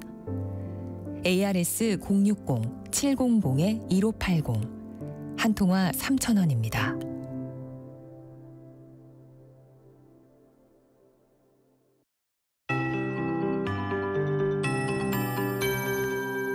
KBS 58분 날씨. 지금이 장마철인가 싶을 정도로 10월부터 비가 자주 내리고 있습니다. 현재 중부지방과 전북, 경북을 중심으로 비가 내리거나 빗방울이 떨어지는 곳이 있는데요. 퇴근길 교통안전에 유의하시기 바랍니다. 특히 내일 새벽까지 강원 영동 남부와 경북 북부 동해안을 중심으로 시간당 20mm 안팎의 세찬 비가 내리는 곳이 있겠는데요. 강원 영동 지역은 잦은 비로 인해서 지반이 약해져 있습니다. 산사태와 토사 유출 피해가 우려되니까요. 안전사고에 각별히 유의하셔야겠습니다. 예상되는 비의 양은 강원 영동과 영남에 20에서 최대 80mm 이상, 서울 등 수도권과 강원 영서에 5에서 30, 충청과 전북에 10에서 50mm 정도입니다. 이 비는 내일 오후에 대부분 그치겠고요. 강원 영동과 일부 남부지방은 내일 밤까지 이어지는 곳이 있겠습니다. 내일 아침 기온은 서울 15도, 춘천 14도, 대전과 대구 18도, 전주 20도로 오늘과 비슷하겠고요. 낮 기온은 서울 20도, 대전 22도, 전주 25도로 비가 먼저 그치는 중부지방은 오늘보다 기온이 높겠습니다. 내일 비가 그치더라도 주말까지 전국 대부분 지역에 비가 자주 내리겠고요. 주말에 비가 그친 뒤에는 아침 기온이 한 자릿수로 뚝 떨어질 것으로 전망됩니다. 현재 서울의 기온은 14.7도입니다. 조하늘입니다.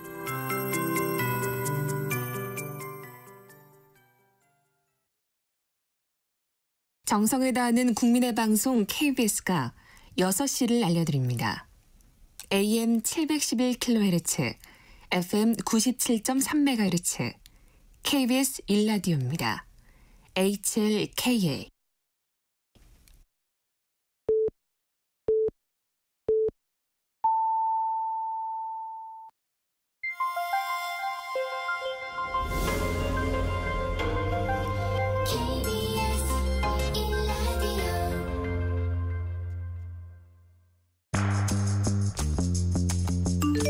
여러분은 지금 퇴근길 시사편지 한 장, KBS 1라디오 뉴스레터 K를 듣고 계십니다.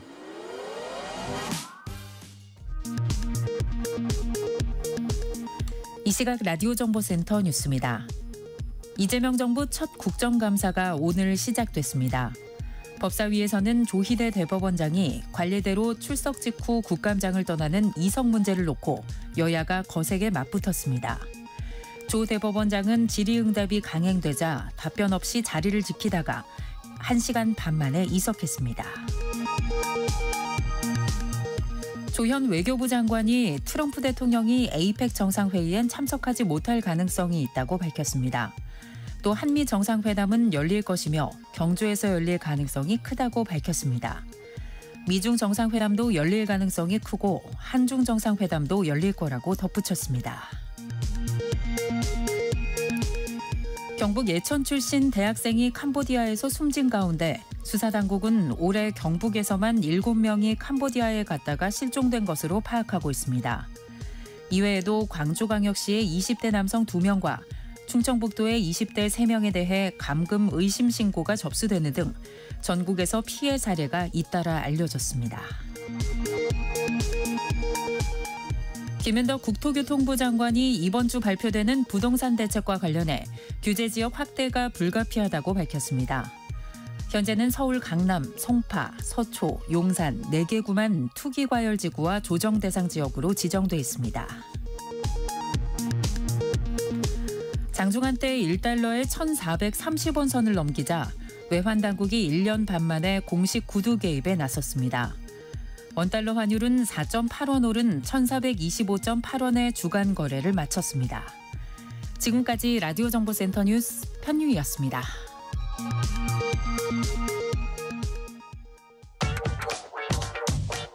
뉴스의 진수를 보여주는 인터뷰. 뉴 진수. 국회 국정감사가 오늘부터 시작됐습니다. 뉴스레터 K는 원내 주요 정당들이 추석 민심을 토대로 하반기 정국을 어떻게 대응해 나갈지 지금 살펴보고 있습니다. 지난주 민주당, 국민의힘에 이어서 오늘은 조국혁신당 입장 알아봅니다. 서왕진 조국혁신당 원내대표 나오셨습니다. 서왕진 대표님 어서 오세요. 반갑습니다. 서왕진입니다. 시간 내주셔서 감사드립니다. 아이고, 제가 영광입니다. 자, 국감 첫날인 오늘 누가 봐도 단연 관심의 초점은 아마 그때 10시 조금 넘은 상황에 TV 보신 분들 많을 것 같아요. 맞습니다. 조희대 대법원장이었습니다. 법사위의 대법원 국감 출석은 해서 간단한 인사말 하면서 그 뒷부분에 자신이 왜 그 어떤 국감의 증인 답변은 하지 않아야 되는지를 이제 설명을 하고 그다음에 이제 추미애 위원장이 질의응답을 시키니까 답변을 하지 않았습니다. 오늘 상황은 우리 서왕진 원내대표님은 어떻게 보셨어요?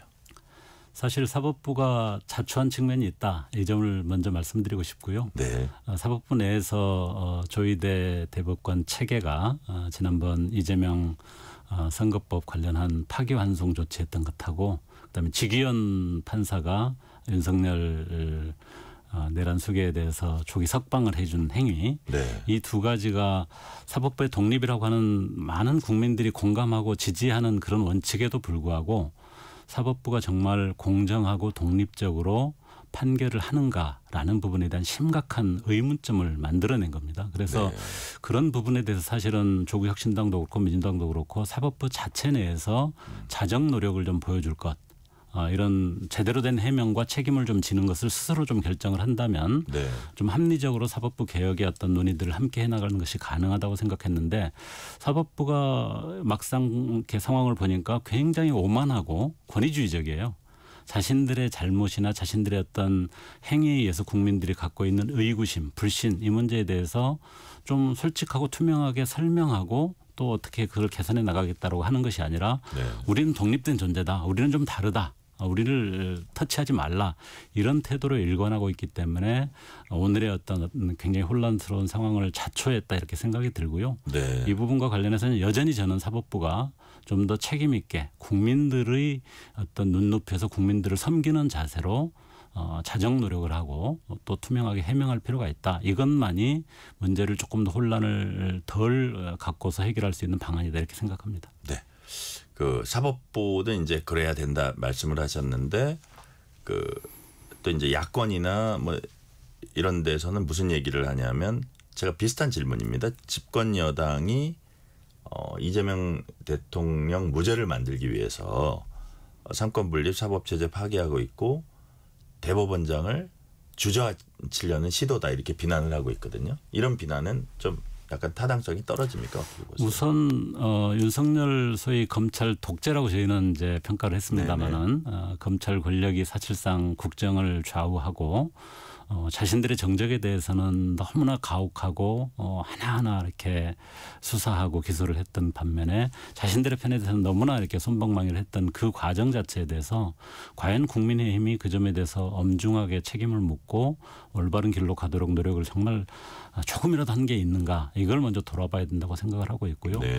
그 과정에서 일어났던 것이 이재명 전 대표 내지는 후보에 대한 5만 가지 수사와 기소를 덮씌워서 사실상은 정적 자체를 그냥 제거하려고 했던 행위다라고 하는 부분이 글쎄 국민들한테 물어보면 훨씬 더 많은 비율로 그렇게 인식하고 있을 거라고 생각합니다. 뭐 저희 당의 조국 비대위원장의 경우도 그랬다고 생각을 하고 있고요. 네. 그런 점에서 그 부분에 대한 솔직한 인정 그리고 스스로 그 문제를 좀 해결해 나가고 하는 그런 어떤 노력을 네. 이미 국민들이 심판을 한 번 한 마당에 국민의힘이 받아들여야 된다고 생각하는데 그러지 않고 여전히 그 시절의 구조 자체를 계속 강변하고 옹호하는 어떤 입장에서 지금의 상황을 해석하는 것은 국민들을 설득하기 힘들다. 저는 그렇게 생각합니다. 설득력이 떨어진다 말씀하셨고요. 방금 서왕진 원내대표님께서 조국 비상대책위원장이죠. 네, 지금 그렇습니다. 말씀하셨는데 네. 언론 인터뷰에서 제가 아까 이 방송 들어오기 전에 쭉 검색을 하다 보니까 입시 비리에 대해서 사과하고 당의 성비 사건에 대해서도 사과했습니다. 이 시점에 조국 위원장께서 왜 그 사과하신 배경이 있을까요? 그 저도 오늘 인터뷰한 기사를 봤습니다만 보셨군요. 예. 뭐 저는 특별한 계기가 있다고 생각하지는 않고요. 인터뷰에서 질문이 나오니까 새삼 또 반복된 질문이 나왔기 때문에 사실은 입시 비리와 관련해서 법적인 다툼과 관련된 본인의 소명과 주장은 있었습니다마는 포괄적으로 볼 때 그런 어떤 부모로서의 역할을 해줄 수 있는 행위조차 특별한 어떤 일종의 이권이고 또는 어떤 모든 사람이 할 수 있는 건 그렇죠. 아니니까 다른 청년들이 누릴 수 없는 혜택이다라는 점에서 그런 점에 대한 사과는 뭐 제가 기억하기만도 수십 번 뭐 해왔던 것을 다시 한번 확인한 거다. 그 점에 대해서 한 번도 조국 대표가 사과를 주저한 적이 없었다 이렇게 말씀을 드리고 싶습니다. 네. 자, 이번 긴 연휴, 추석 연휴에 민심을 많이 청취하셨을 거예요. 네. 조국 혁신당에선 또 현역 의원으로서 현재 민심은 어떻게 규정하실 수 있습니까?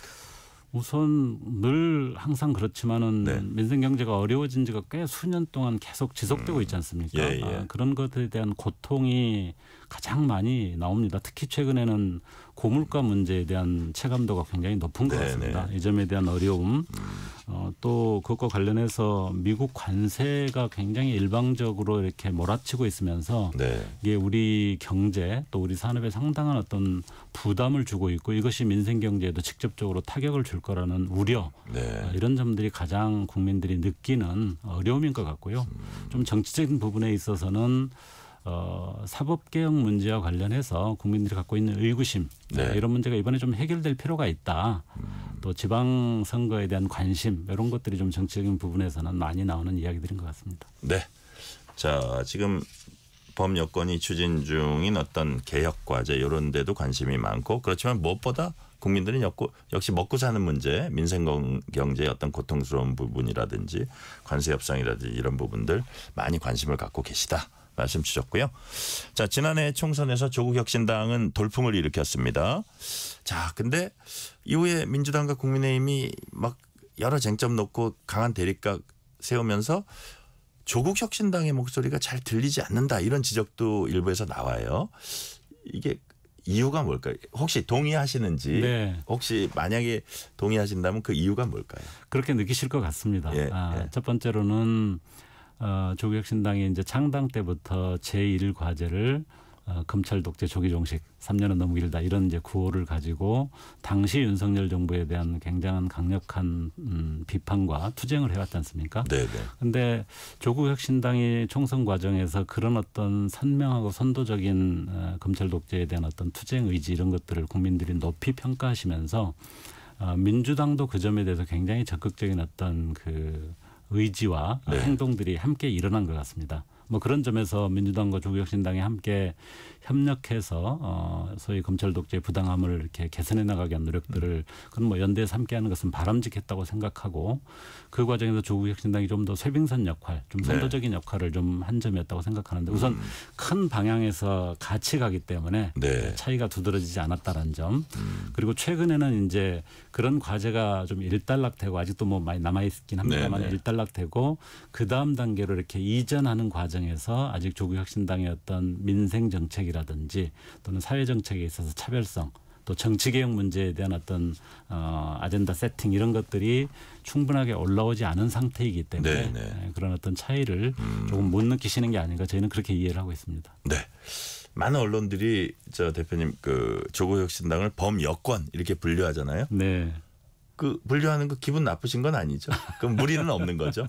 범여권 하면. 저는 뭐 절반은 맞고 또 절반은 틀리다. 틀리다 이렇게 생각을 합니다. 맞는 건 어떤 거고 틀린 건 어떤 우선 아까 말씀드린 것처럼 윤석열 검찰 권력에 대해서 대응하고 뭐 스스로 어떻게 보면은 불법 개헌과 내란을 통해서 스스로 무너지긴 했습니다만은 그거를 지금 심판하는 데 있어서 함께 해오고 그 결과로서 조기 대선이 일어났지 않습니까? 이 조기 대선 과정에서 저희가 느꼈던 것은 내란 과정에서 저희가 생각했던 것보다 훨씬 더 깜짝 놀랄 정도로 상당히 많은 세력이 이 내란이나 불법 계엄에 대해서 심정적으로 이렇게 동조하거나 그걸 좀 지지하는 힘들이 생각했던 것보다 훨씬 컸다.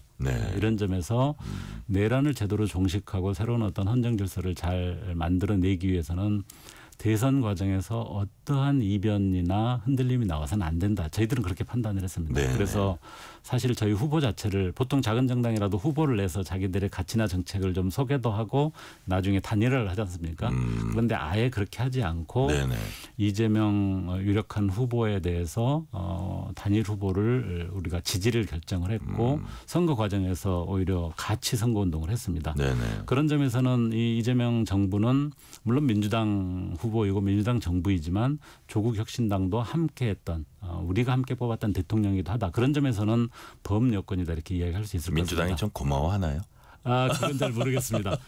그렇지만 동시에 뭐 여당은 명확하게 민주당이고 네. 나머지 정당들은 다 야당인데 그 의미는 조국혁신당이 가지고 있는 사회정책, 민생정책 부분에 있어서 민주당이 네. 사실은 중도 보수를 이미 표방을 했고 네네.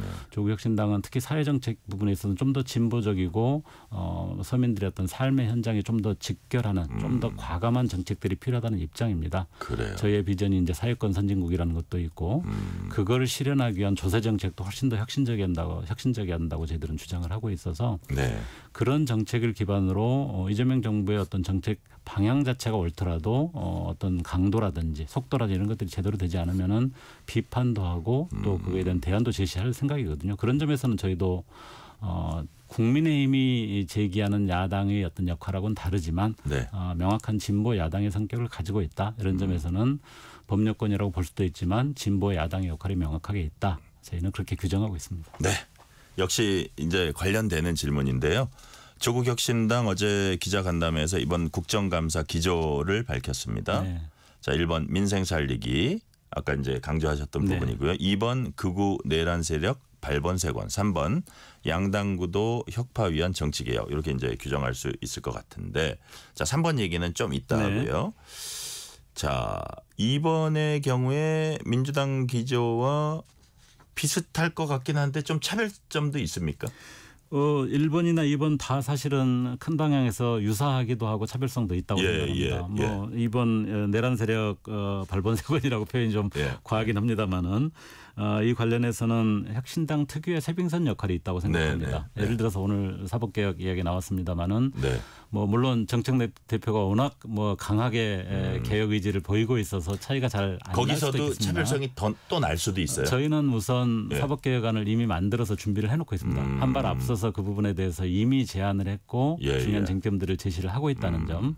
두 번째로는 사실은 지난 5월에 조희대 대법원장과 그때 파기환송을 했던 9명의 대법관에 대한 탄핵 소추안을 저희들은 이미 만들어 놨었습니다. 그래서 지금 예를 들어서 아까 말씀드린 것처럼 사법부가 스스로 자정 노력 또 책임지는 국민들의 눈높이에서 국민들을 섬기는 어떤 자세로 자기 역할을 해나가지 않는다고 한다면은 저는 조희대 대법관의 그 행위나 직위원 법관의 그 행위 자체는 탄핵의 대상이다 이렇게 생각합니다. 그런 점에서 민주당보다 조국혁신당은 조금 더 가볍게 분명하게 그런 점들을 먼저 제기하고 요구할 수 있다고 생각을 하고요. 네. 최종적으로 민주당이 그 부분에 대해서 거기까지 올 수 있을 거냐 아니면 민주당이 중간에서 적절하게 이렇게 타협할 거냐 하는 선택은 민주당한테 있다고 생각합니다만은 그런 차이가 있다 이렇게 설명드리겠고요. 민생 1번의 민생 그 부분도 예를 들어서 민주당은 자꾸 중도로 가려 그러잖아요. 그렇습니다. 거기에는 반대하시는 거죠 기본적으로. 저희들은 특히 예를 들면은 뭐 지난번 금투세 논쟁을 민주당하고도 상당히 강하게 했는데 민주당은 많은 주식 투자자들 뭐 1,500만 뭐 이렇게 되다 보니까 어마어마한 압력이 있지 않습니까? 그러나 국가 재정의 측면이라든지 또 그 재정을 바탕으로 해서 사회 정책을 좀 더 강력하게 펴기 위해서는 공짜가 없지 않습니까?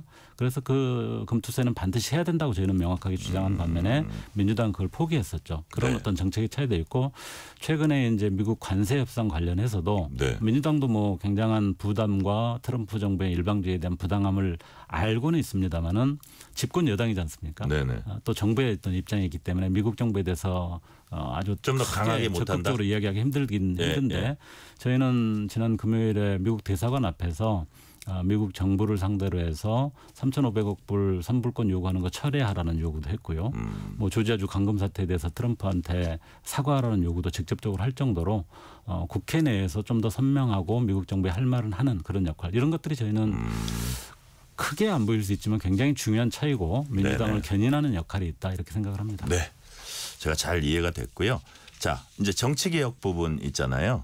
특히 이제 양당 구도 혁파 위한 정치개혁 이렇게 이제 규정을 하셨는데 자, 어떻게 하면 양당 구도를 이거 여러 정치인들 정치 세력이 여러 차례 이제 시도했다가 사실 잘 안 된 거거든요. 맞습니다.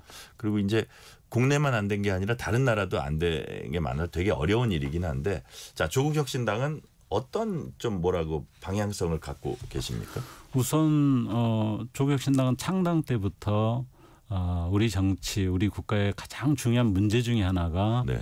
영남과 호남의 뿌리를 딱 박아놓고 서로 간의 일종의 거울 정치라고 저희는 표현합니다만은 자라기 정치가 아니라 서로를 비판하고 발목 잡아가지고 잘못하면 그 다음에 우리가 이제 순서가 오는 이 극단적 진영 정치가 한국 사회의 굉장히 근본 문제 중에 하나라고 판단을 했습니다. 네네.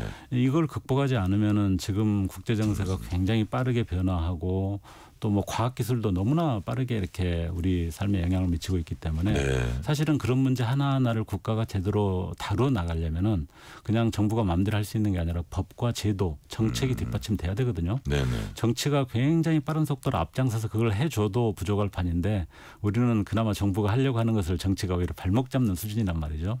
그걸 극복하는 것이 굉장히 근본 문제라고 생각합니다. 많은 분들이 그렇게 인식하고 그런 주장을 해왔으나 실패를 거듭했지 않습니까? 저희도 사실은 어렵게 느낍니다. 저희 힘으로 과연 그게 될 수 있을 거냐 어떻게 보면은 막 어려움을 느끼기도 하는데 그러나 포기할 수 없는 방향이다.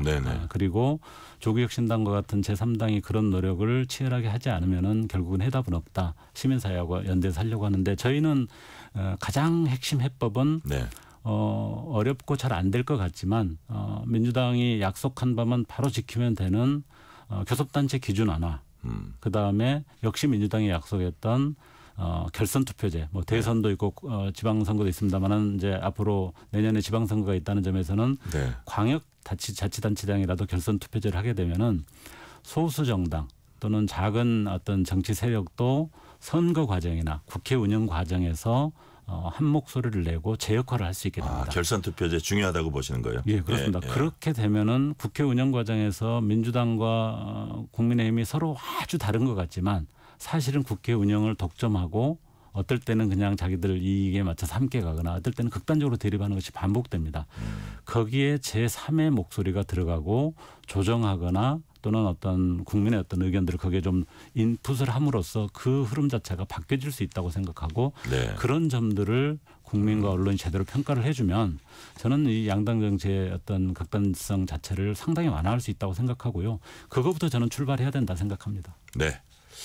자, 교섭단체 요건 하향 어떻게 민주당하고 막 구체적으로 지금 논의하고 있는 건 아니고 제안은 해놓은 상태이신 거죠? 사실은 제안 정도가 아니고요.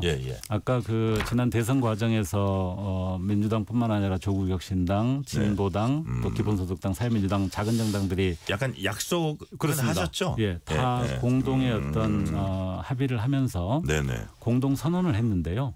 특히 이 교섭단체 기준 완화 문제는 이 여러 정당들이 연합 정치를 하는 데 있어서 핵심적인 과제, 핵심적인 수단이라고 봤기 때문에 그 선언문 중에서도 대선 끝나자마자 바로 그거는 조치를 한다라고 특별한 어떤 일종의 특약을 담을 정도로 약속을 확고하게 했던 사안이고요. 저는 민주당이 이 부분은 확고하게 약속을 지켜야 된다고 생각합니다. 자, 민주당이 약속 확고하게 지켜야 한다는 말씀이시고요. 자, 근데 서왕진 그 원내대표님은 어제 기자간담회에서 개헌특위 언급하면서 국감 이후 내란 정당 국민의힘을 여의도 밖으로 몰아낸다고 했습니다. 자, 보수 정당도 있어야 되는 거 아닌가요? 맞습니다. 이거는 무슨 말씀, 어떤 뜻입니까? 말씀하신 대로 아까 정치개혁의 어떤 본령, 그것은 사실은 국민들의 다양한 요구, 다양한 의사가 그대로 정상적으로 잘 반영되는 정치 또 국회가 운영돼야 된다고 생각을 합니다. 그런 점에서 당연히 합리적 보수의 목소리가 상당하게 역할하고 반영돼야 된다고 생각을 합니다. 문제는 지금 우리 국회나 정치 상황에서 정말로 합리적 보수를 누가 담당하고 있느냐. 원래는 국민의힘이 그 역할을 하는 게 맞죠. 그런데 국민의힘은 지난 불법 개헌과 내란 과정에서 보수의 가장 기본 마지노선이라고 할 수 있는 헌정 질서, 민주주의 기본 질서 자체를 근본적으로 부정하고 총칼로 국회의원들 자신들을 사실상은 제압하려고 했던 이 윤석열 정부의 내란에 대해서 명확하게 단절하지 못했습니다. 그 당시에도 그렇고 지금까지도 그러고 있습니다. 그런 점에서 지금의 국민의힘이 그 역할을 정말 제대로 하고 대변할 수 있는 거냐 하는 부분에 대한 심각한 의구심이 생겼습니다. 저는 정치 개혁을 통해서 우리 정치가 그런 다양성이 반영되는 선거법이나 또는 그 정치 국회법 이런 개정을 통해서 다 함께 역할할 수 있도록 해야 된다고 보는데 국민의힘이 여기에 참여해서 함께 하려면 가장 기본적으로 내란 세력과 단절을 확고하게 해야 된다. 그렇게 해서 모두 다 함께 참여하는 게 돼야 되는데 만약에 국민의힘이 여전히 지금 이 기조로 나가고 지난 문재인 정부 때 그걸 통해서 성공해서 정권을 재창출했다 이렇게 믿고 또 그것을 반복한다면 저는 이번에는 내란의 관여가 너무 심했고 그 부분이 합헌 정당으로서의 어떤 존재 가치 존재 자체를 상당히 위협받을 정도로 가고 있기 때문에 이미 조국혁신당은 국힘에 대해서 현재 국힘에 대해서 위헌정당 심판을 법무부 장관한테 신청을 해놨습니다.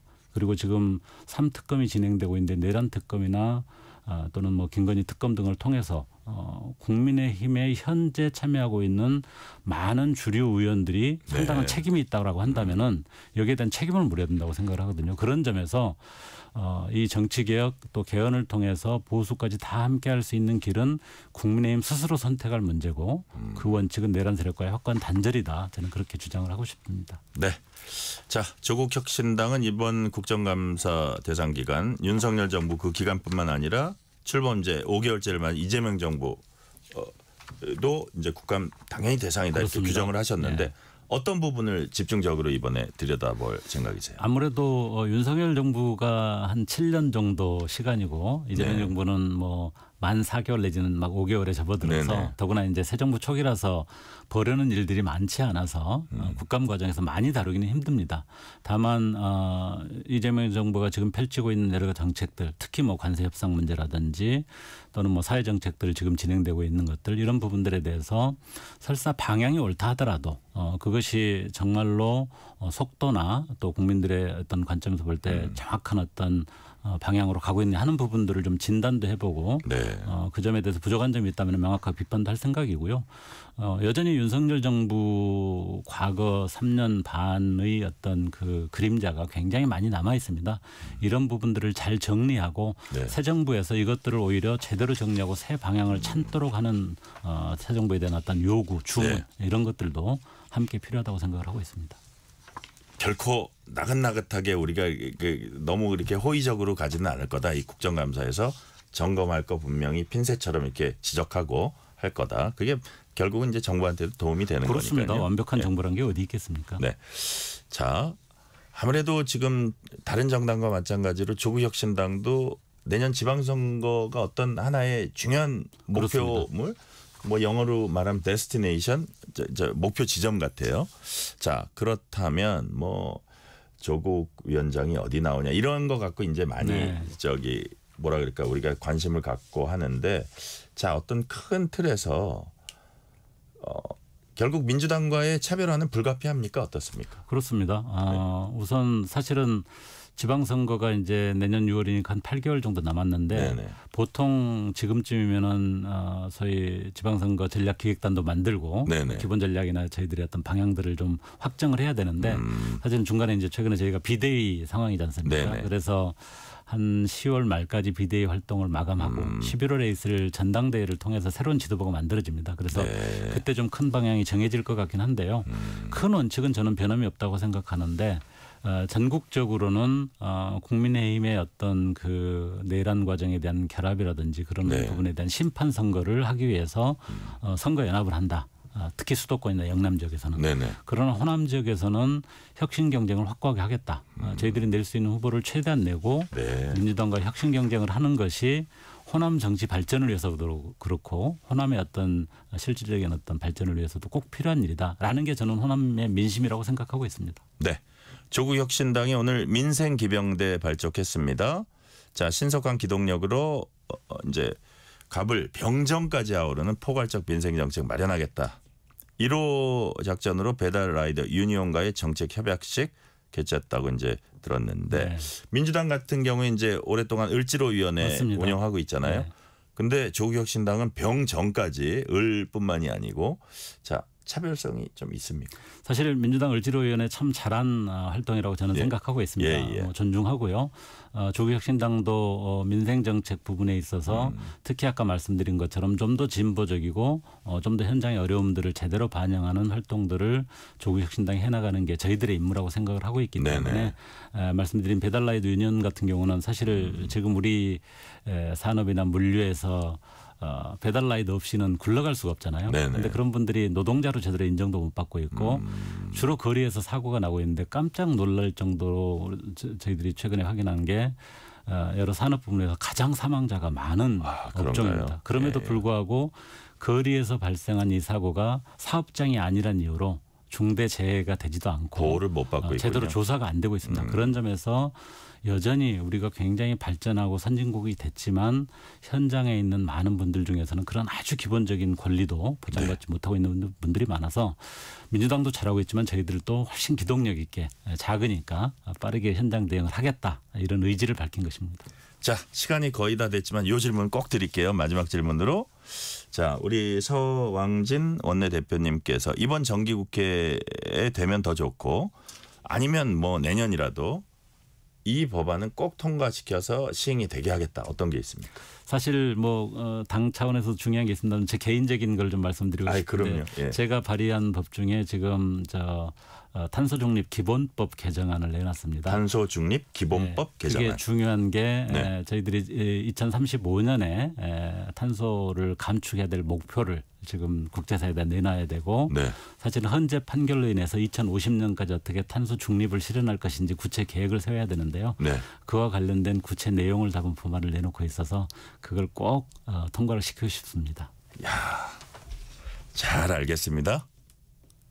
오늘 말씀은 여기까지 듣겠습니다. 지금까지 서왕진 조국혁신당 원내대표였습니다. 의원님 말씀 감사합니다. 고맙습니다.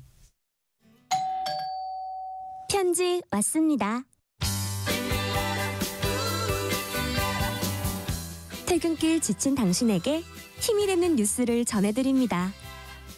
매일 저녁 당신과 함께 읽는 세상 이야기. KBS 1라디오 뉴스레터 K.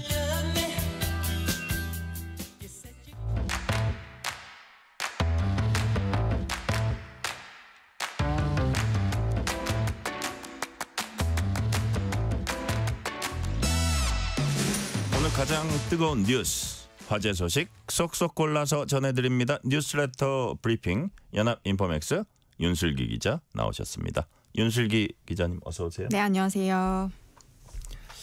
자, 이게 참 빅뉴스 같아요. 캄보디아에서 한국인 대학생 고문 끝에 이제 숨진 채 발견됐죠. 현지에서 한국인 노린 납치, 감금, 살인 사건이 잇따르고 있다고 합니다. 이런 안타까운 일이 왜 이렇게 자주 일어나는 겁니까? 네, 일단 이번 사건은 단순한 해외에서 일어난 사고가 아니라 이게 좀 조직적인 범죄 구조 속에서 벌어진 참극으로 보고 있는데요. 이게 숨진 우리나라 대학생 A씨가 캄보디아 취업 박람회에 참가하겠다면서 출국했다가 현지에서 웬치라고 불리는 범죄 단지에 감금된 것으로 전해졌습니다. 이게 함께 있던 피해자 B씨의 증언에 따르면요. A씨는 구타와 전기 고문을 당한 끝에 숨졌고 구조 요청이 제대로 이루어지지 않았다라고 이렇게 밝혔는데요.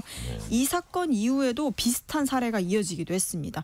캄보디아 시아누쿠빌의 한 호텔에서는 IT직을 미끼로 끌려간 한국인 2명이 쇠파이프와 전기 충격기에 맞으며 감금되어 있다가 160일 만에 가까스로 탈출한 사실이 확인되기도 그래도 했습니다. 탈출했네요. 이들은 신고하면 파묻겠다, 태워버리겠다라는 협박을 받았다라고 진술하기도 했고요.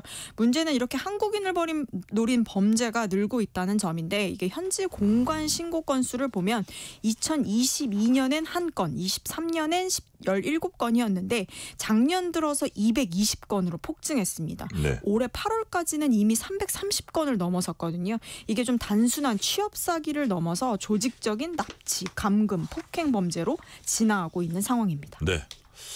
윤 기자가 아까 범죄 단지 웬치 얘기했지만 이건 범죄 소굴이죠. 우리가 흔히 얘기하는 30대 정모 씨는 한 달 1,000만 원 벌 수 있다. 이런 말에 끌려서 캄보디아 갔습니다. 근데 여권 빼앗기고 전기 충격기 맞으면서 또 감금됐다고 합니다.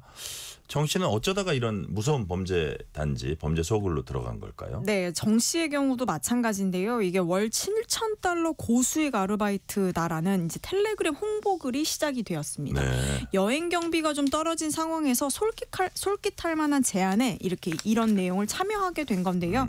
수도 푸놈펜 인근의 한 도시에 도착하자마자 여권과 휴대전화를 빼앗겼고 무장 경비가 지키는 철조망 건물 안에서 3개월간 사실상 노예 생활을 강요당했습니다. 네. 정 씨가 맡은 일은 여성인 척을 하면서 남성들을 속이는 로맨스 스캠이었는데요. 딥페이크 영상으로 피해자들을 속였고 실적이 낮으면 폭행과 고문이 이어졌습니다. 조직원들은 이곳을 개밭이다라고 불렀는데 사람이 아니라 개처럼 일하고 맞는 곳이다라는 뜻이기도 했습니다. 이런.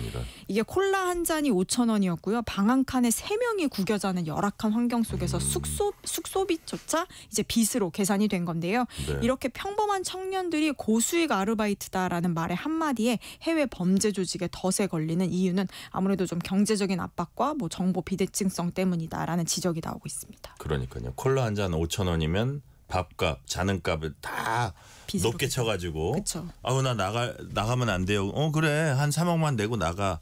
이런 거네요. 맞습니다. 자, 이런 범죄 갑자기 늘어난 이유는 뭡니까? 이렇게 늘어난 배경에는 골든 트라이앵글 범죄 조직이 이동했기 때문인데요. 네. 라오스, 미얀마, 태국 접경지에서 활동하던 보이스피싱 그리고 로맨스 스캠 조직인데 작년 우리나라 정부가 해당 지역을 여행 금지 구역으로 지정하면서 네. 이게 감시가 느슨한 캄보디아로 거점을 옮긴 겁니다. 이들은 푸놈펜, 시아누크빌, 캄포추, 보코산 등지의 범죄 단지, 말씀하신 대로 범죄 소굴을 구축하고 중국, 한국, 일본인을 대상으로 피싱, 온라인 도박, 가짜 투자 사이트 운영을 벌이고 있는 건데요. 네. 또 문제는 현지 경찰의 협조 부족도 부패도 큰 문제가 되고 있습니다. 이게 신고가 접수가 되더라도 경찰들이 위치 확인이 어렵다거나 다른 지역으로 옮겼다는 이유로 출동을 지연하고요. 일부 경찰은 범죄 조직과 공모해서 의혹도 제기되고 있는 상황입니다. 네, 정부도 대응에 나섰습니다. 구체적으로 어떤 대책들을 지금 추진하고 있습니까? 네, 우리나라 정부도 총력 대응책을 가동했는데요. 외교부는 캄보디아 주요 지역의 여행 경보를 상향 조정했고요. 경찰청은 캄보디아 경찰과 협력해 코리안 데스크 설치를 추진 중입니다. 네. 이게 코리안 데스크가 현지 경찰기관에 직접 파견이 돼서 한국인 범죄를 전담하는 경찰관 제도인데요. 필리핀, 태국에 이어 캄보디아가 3번째가 될 전망입니다. 경찰청은 인터폴, 아세안폴과 합동 공조 체계를 만들어서 초국경 범죄 단속에도 나설 계획이고요. 국립과학수사연구원과 합동으로 현지 부검과 시신 송환 절차도 진행 중입니다. 네. 자, 주제를 바꿔볼게요. 서울 한강벨트를 중심으로 집값이 다시 들썩이면서 정부가 추가 대책 준비하고 있는 걸로 전해졌습니다. 이번에 어떤 대책이 나올 걸로 예상이 되고 있어요? 네, 어제 여당과 정부, 대통령실이 이게 고위당정 협의회를 열었는데요. 네. 서울과 경기 일부 지역의 아파트값이 6.27 대출 규제와 9.7 공급 대책 이후에도 잡히지 않으면서 후속 조치를 논의한 겁니다. 정리된 대책은 이번 주 안에 발표될 예정인데 아무래도 핵심은 규제 지역이 확대될 것으로 보입니다. 현재는 강남 3구와 용산구만 규제 지역으로 묶여 있는데 성동구, 광진구, 마포구 같은 한강벨트 지역과 분당, 과천 등 경기 일부 지역이 추가될 가능성이 큰 상황이고요. 국토부는 이 지역들이 최근 3개월간 가격 상승률이 3에서 5%대로 서울 평균을 크게 웃돌았다라고 보고 있습니다. 네, 이미 대출 상한 6억 원 이렇게 묶여 있잖아요. 나오는 추가 규제가 실제로 좀 효과가 있겠다고 보세요? 일단 효과는 좀 지역별로 다를 것으로 보이는데요. 성동구나 마포구처럼 이미 가격이 좀 높은 곳은 충격이 좀 제한적일 수 있을 것으로 보이고요. 네. 다만 영등포, 양천, 강동, 동작구처럼 비규제 지역으로 남아있던 곳들은 대출 한도 축소의 영향을 좀 크게 받을 것으로 보입니다. 금융당국은 DSR, 그러니까 총부채 원리금 상환 비율도 강화하는 방안을 병행할 예정이고요. 네. 현재 은행권 DSR 상한은 40%인데 이걸 35%로 낮추는 방안이 유력하게 거론되고 있습니다. 또 지금까지 예외로 뒀던 전세대출도 DSR을 적용할 가능성도 있고요. 주택담보대출 한도 역시 6억 원에서 4억 원으로 줄이거나 특정 가격 이상은 주택담보대출 비율을 0%로 묶는 방안도 거론되고 있습니다. 네. 근데 우리가 어떻게 될까 또 관심을 가졌던 게 세제 조치인데 세제 조치는 이번 대책에서 빠졌다고 해요. 이유가 뭡니까? 이번 대책엔 세금 인상과 공시가 조정 같은 세제 카드가 빠졌는데요. 네. 정부 내부에서도 세제, 공급 대출 그리고 삼박자가 맞아야 한다는 의견이 있었는데 정치적 부담이 더 컸다라고 보입니다. 예. 윤석열 정부 당시 80%에서 60%로 끌어내렸던 공정 비율을 다시 80%로 원상복구하고 공시가 현실화율을 높이는 것만으로도 사실 이게 보유세 부담이 좀 상당폭 커질 수 있기 때문인데 특히 서울의 은퇴자나 1주택자에게까지 세금 폭탄이라는 비판이 나올 수 있기 때문입니다. 특히 내년 지방선거를 좀 앞둔 상황에서 이게 한강벨트 민심을 자극할 위험을 감수하기 어렵다라는 판단이 작용할 것으로 보입니다. 네. 미국과 중국의 통상 갈등이 다시 격화하면서 우리 반도체와 배터리 산업에도 긴장감이 높아지고 있습니다. 이번 갈등의 핵심은 어떤 겁니까? 네, 최근 중국이 히토류와 배터리 소재의 수출 통제를 예고하면서 미국이 대중 100% 추가 관세로 맞대응을 하기로 한 건데요. 이러면서 미중 갈등이 다시 불 붙은 겁니다. 히토류는 아시다시피 반도체 장비와 배터리 핵심 부품의 필수적인 소재잖아요. 특히 중국은 세계 히토류 생산의 70%를 차지하고 있습니다. 와. 특히 14 나노 이하 시스템 반도체나 256층 이상 메모리 반도체에 필요한 장비용 히토류 수출을 개별 심사제로 바꾸겠다라고 까지도 밝혔는데요. 네. 이게 AI용 칩 생산과 직결되는 문제여서 업계의 파장이 큰 상황입니다. 중국 정부는 좀 해외 기업도 예외 없이 심사하겠다라는 입장을 분명히 밝혔습니다. 네. 자, 이렇게 되면 전 세계 이제 관련된 기업들에 큰 타격 줄 수도 있을 것 같은데 실제로 어떤 영향을 미친다는 거예요? 일단 가장 큰 우려는 반도체 장비 수급 차질인 건데요. 이게 미국 어플라이드 머터리얼즈나 네덜란드 ASML 같은 장비 업체들은 초정밀 자석과 레이저를 만드는데 히토류를 쓰거든요. 근데 이 장비가 막히게 되면 삼성전자나 SK하이닉스, TSMC 등 글로벌 제조사 모두 생산에 영향을 받을 수 있습니다.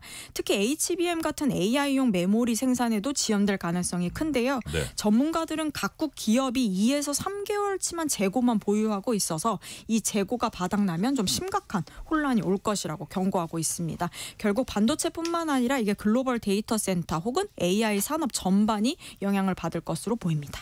SNS 쇼핑 일상화하면서 소비자 피해 급증하고 있습니다. 근데 인스타그램 운영하는 메타가 책임을 회피하고 있다는 지적이 나왔어요. 무슨 얘기입니까? 네, 메타가 전자상거래법 위반으로 부과받은 과태료 600만 원에 대해서 불복해서 행정소송을 제기한 건데요. 네. 이게 앞서 공정거래위원회가 메타가 인스타그램과 페이스북을 통해 물건을 판매하는 사업자들에게 전자상거래법상 의무를 제대로 안내하지 않았다라고 판단했습니다. 그러니까 소비자 피해를 막기 위한 조치를 플랫폼 차원에서 하지 않았다라는 건데요. 예. 공정위는 SNS 플랫폼 사업자에게도 일정한 소비자 보호 책임이 있다라고 명확히 한 첫 사례였는데 메타가 이를 받아들이지 않은 겁니다. 그렇군요.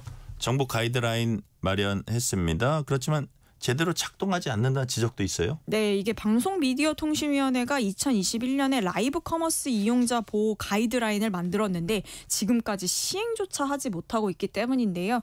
이게 관련 업무가 여러 부처로 흩어져 있는 탓에 실질적인 관리 주체가 없기 때문입니다. 이게 결국 시장 규모에 걸맞은 제도적 안전망이 좀 시급하다라는 게 전문가들의 공통된 의견입니다. 네, 오늘 말씀 여기까지 듣겠습니다. 지금까지 연합인포맥스 윤슬기 기자였습니다. 말씀 감사합니다. 고맙습니다.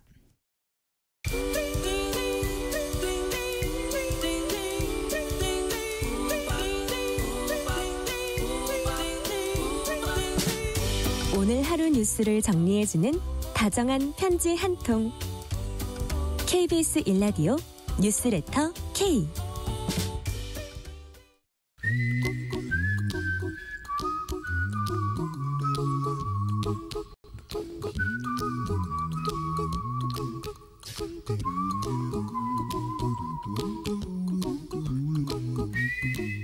돈 걱정, 경제 걱정, 미래 걱정, 돈 워리.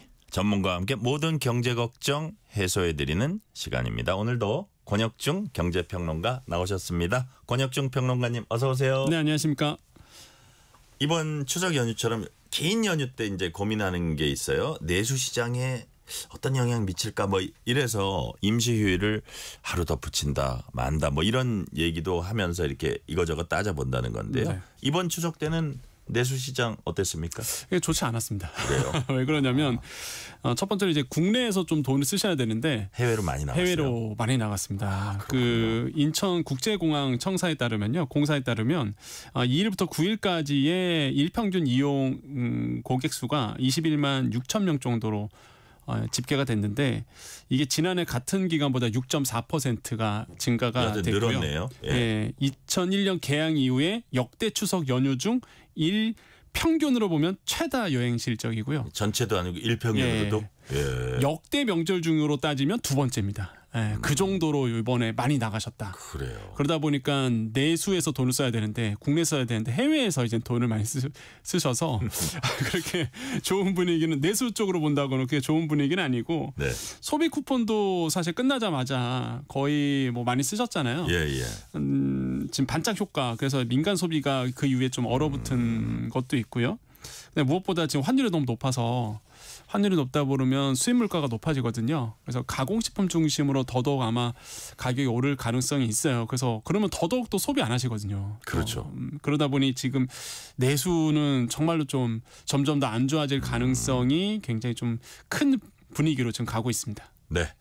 임시 공휴일 얘기 좀만 더 하면 결국 임시 공휴일 그 지난 금요일 지정 안 한 게 이게 내수 진작 효과 크지 않을 거다. 그걸 또 지정하면 이런 것도 한몫한 거죠. 맞습니다. 이게 이미 연구 보고서가 많아요. 한국은행이 이미 그 날씨 요일의 소비 영향 보고서라는 게 있는데 여기에서 나온 게 결론적으로 이렇습니다. 임시 공휴일 유무와 관계없이 그 연휴 전후 4주간의 일평균 카드 사용액은 큰 변화가 없었다라고 보고를 하고 있거든요.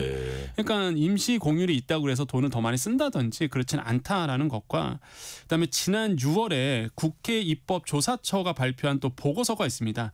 임시 공휴일 지정의 명암이라는 이제 보고서인데 내수 진작 효과가 제한적이다라는 이제 표현을 썼고요. 오히려 쉬는 바람에 일하는 그 조업일수가 줄어들잖아요. 그러다 보니까 일단 수출도 그렇게 좋은 효과를 주지 못했다. 오히려 부진시켰다. 이런 얘기가 나오거든요. 그래서 순 효과가 상당히 좀 줄어들었다는 보고서들이 많아요. 그래서 뭐 임시 공휴일에 있어서 뭐 소비가 늘어난다든지 뭐 그렇다라고는 좀 말하기 어려운 분위기다. 그래서 아마 정부가 좀 고민스러웠을 거다라고 생각을 해봅니다. 네. 고윤철 경제부총리 오늘 국정감사에서 내수 진작에 총력을 다하겠다 이렇게 말했습니다. 어떤 방안이 좀 나올 수 있을까요? 어렵죠. 사실 이제 내수 살린다는 게 분위기가 굉장히 중요한데 아시겠지만 소비 쿠폰 나오면서 반짝 효과가 있다가 지금은 다시 이제 지갑을 줄이기 시작했거든요. 이 양극화가 너무 벌어져서 이게 지금 대부분의 국민들은 지갑을 잘 안 여세요. 물건값도 굉장히 많이 높아졌고 그래서 이제 정부는 생각하는 게 바로 중국인 한국 단체 관광객들입니다. 그러니까 왜 여기에 이제는 정부가 집중을 하고 있냐 그러면 한국은행 자료입니다. 중국인 단체 관광객이 100만 명 늘면은요. 2조 5,600억 원의 관광 수입 창출 효과가 일어난다고 보고를 하고 있거든요. 경제 성장률의 0.08%포인트 증가할 것으로 이제 보고 있습니다. 그래서 지금 당장 이제 우리나라 사람이 돈을 쓰기 어려우니 단체 관광객을 물론 뭐 중국 사람이라도 돈 쓰게 하자. 그래서 뭐 정치적으로 큰 이슈는 있지만 경제적으로 보면은 일단 중국인들이 와서 단체 관광객이 와서 돈 쓰게 만든다. 이게 이제 포인트거든요. 그래서 서비스 산업에서 좀 돈이 돌게끔 이렇게 만든 보관을 가지고 있는데 그래서 지금 이제 적극적으로 중국 관광객에 대한 서비스를 좀 늘리고 있는 부분이 있습니다. 이런 점들이 이제는 정부의 어떤 아니지 않을까 생각을 해봅니다. 네. 자, 반면에 투자 시장에는 불이 붙었습니다. 분야도 다양합니다. 주식뿐 아니라 금이나 가상자산 여기에 돈이 많이 지금 몰리고 있죠. 네, 실제 올해 들어와서 봤더니 금은 50%, 은은 40%, 비트코인은 30% 올랐는데요. 그러다 보니까 많은 분들이 야 어떻게 비트코인과 금이 같이 오르느냐. 왜냐하면 아시겠지만 주식도 많이 올랐거든요. 그러니까 위험 자산과 안전 자산이 동시에 같이 올라요. 이런 거 우리가 에브리띵 랠리라고 보통 얘기하는데. 에브리띵 랠리. 네, 그래서 다 오르는 거죠 사실. 그래서 저는 좀 안타깝습니다 한편으로는. 왜 그러냐면 자산가들은 사실 이럴 기회 때 돈을 벌어요. 그런데 이제는 일반 서민들 같은 경우에는 너무 슬퍼요. 슬퍼요. 예, 이게 투자할 돈도 없고 돈이 돈을 만든다고 이럴 기회에 사실 자산이 굴릴 수가 없거든요. 그러니까 양극화가 더 심하게 이제 벌어질 수밖에 없는 구조로 가고 있는 겁니다. 또 한 가지 많이 오르다 보니까 최근에 또 투자하시는 분들이 늘어났어요. 주식도 그렇고 코인도 그렇죠. 그렇는데 아시겠지만 트럼프 대통령의 깜짝 말로 인해서 지난주 금요일이었습니다. 완전 폭락했거든요. 그러니까요. 특히 가산자산, 그러니까 이 가산자산 시장은 거의 뭐 충격적이었어요. 그래서 아마 그 당시에 크게 빠지신 분들 많을 겁니다. 그러니까 어설프게 또 들어오신 분들이 또 손해를 많이 봤어요. 그래서 이게 좀 양극화가 좀 더 심하게 벌어질 가능성이 있어서 이게 조금 한편으로는 좀 굉장히 불안하다 이렇게 생각을 해봅니다. 어디로 가야 할지 고민하시는 분들 많을 것 같고요. 아무래도 심리도 이제 영향이 많은 것 같아요. 많은 분들이 예금 이자로는 물가 상승률도 못 쫓아간다 이렇게 생각하시는 분도 있는데 실제로 은행 예금 잔액도 줄었다고 해요? 줄었습니다. 대표적인 사례가 접니다. 아 진짜요? 예금에서 좀 빼져갔고요. 금 사놨거든요. 저는 미리. 금을 사셨어요? 그러니까 대표적인 저도 이 중에 한 명인 거죠. 이게 실제 우리 권혁준 평론가님 부자가 지금 되고 계시군요. 아닌데 워낙 금값이 좋다 보니까. 그러니까 실제 5대 은행의 지난달 정기예금 잔액을 봤더니 전달보다 4조 원 넘게 이제는 줄어들었다 조사가 됐거든요. 이게 6월 이후에 석 달 만에 감소세로 돌아섰는데 실제 시장에서 이렇게 예금에서 빼서 투자 자산 쪽으로 이제 특히 이제 금 쪽으로 이동하신 분들이 굉장히 많으세요. 많습니다 생각보다. 그래서 지금 분위기가 지금 사실 뭐 안전자산, 위험자산 동시에 오르는 왜냐하면 이게 유동성 때문에 그렇습니다. 그러니까 지금 현금 자산이 녹고 있는 시대에 있거든요. 지금 딱 시기가 그러다 보니까 많은 분들이 아마 이제는 뭐 금이라든지 비트코인이라든지 이런 자산 쪽으로 이동시키고 있어요. 오죽하면 미국 채권 판다 그러잖아요. 미국 채권 팔아서 매도해서 뭐 금 쪽으로 넘어간다는 분도 굉장히 많아지고 있고 이게 우리나라뿐만 아니라 외국 투자자의 분위기거든요. 그러다 보니 이 유동성이 지금 모든 걸 끌어올리고 있다. 이렇게 생각하고 결국 유동성이 많아지고 제가 봤을 때 인플레이션에 대한 이슈가 조만간 나올 것 같은데 그러면 더더욱 이젠 돈이 녹는 시대가 오는 거죠. 그래서 이렇게 지금 분위기는 지금 흐르고 있습니다. 그래서 제가 항상 말씀드린 게 그거예요. 이 양극화가 더 벌어질 수밖에 없는 구조로 간다는 거죠. 그러니까 지금 부동산도 지금 너무 뜨겁거든요. 이게 제가 매번 말씀드렸지만은 한강벨트라든지 강남 쪽은요 상상을 초월하게 올랐습니다. 지금 이게 통계 잡히는 것 이상으로 올랐거든요. 그래서 이런 게 좀 우려스러울 정도로 지금 너무 쏠림 현상이 크게 일어나고 있어서 좀 안타깝다 이렇게 판단해 봅니다. 그래요? 부동산도 뜨겁다는 말씀해 주셨고요. 자, 그래서 이제 우리 권혁중 평론가님은 안전자산 분류되고 이게 떨어질 것 같지 않고 올라도 한참 더 오를 걸로 예상되는 금에 이제 투자하셨다고 말씀하셨는데 그럼에도 불구하고 우리가 투자를 한다 그럴 때는 조심해야 하고 또 신중해야 하고 지금이 거품이다 이런 평가도 있습니까? 있죠. 뭐 시장에서는 밸류에이션이 그러니까 가치가 너무 올랐다. 그러니까 부담스럽다 이런 말씀을 많이 하시죠. 주식도 그렇고 금도 그렇고요. 가상자산도 마찬가지고. 근데 지금 유동성 아까 제가 강조해 드렸는데 지금 전 세계가요. 돈을 안 풀면 선거에서 지는 분위기입니다. 그 프랑스도 그렇고요. 지금 일본도 마찬가지죠. 그러니까 이게 뭐 조금 아끼자 이런 말을 하면은 일단은 인기가 떨어지는 시대에 지금 있거든요. 그러다 보니까 각국 정부가 일단 돈 풀기에 지금 들어갔어요. 그러다 보니까 뭐 일본도 마찬가지고 현재 지금 정책적으로 이제는 재정 지출 늘리겠다고 얘기한 상태라서 지금 막대한 유동성이 있거든요. 그러다 보니까 거품이라고 다들 알고 있는데 이게 더 거품이 생기는 구조로 지금 가고 있는 거죠. 그러니까 이게 좀 굉장히 좀 두렵기도 하면서도 또 한편으로는 또 이런 흐름에 또 올라타야 되는 또 분들도 계신단 말이죠. 그러다 보니까 더더욱 이제 투자가 들어가는 건데 그래서 지금 제가 봤을 때는 분명히 밸류에이션 부담스러운 구간이기도 하다.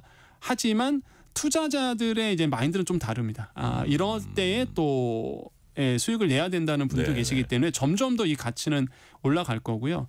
제가 봤을 때에 이제는 밸류에이션이 금에 대한 밸류에이션이 굉장히 높거든요. 지금 우리나라는 김치 프리미엄이 한 10% 붙었습니다. 그러니까 금에 대한 프리미엄이 국제 시세보다 10%가 더 비싸요.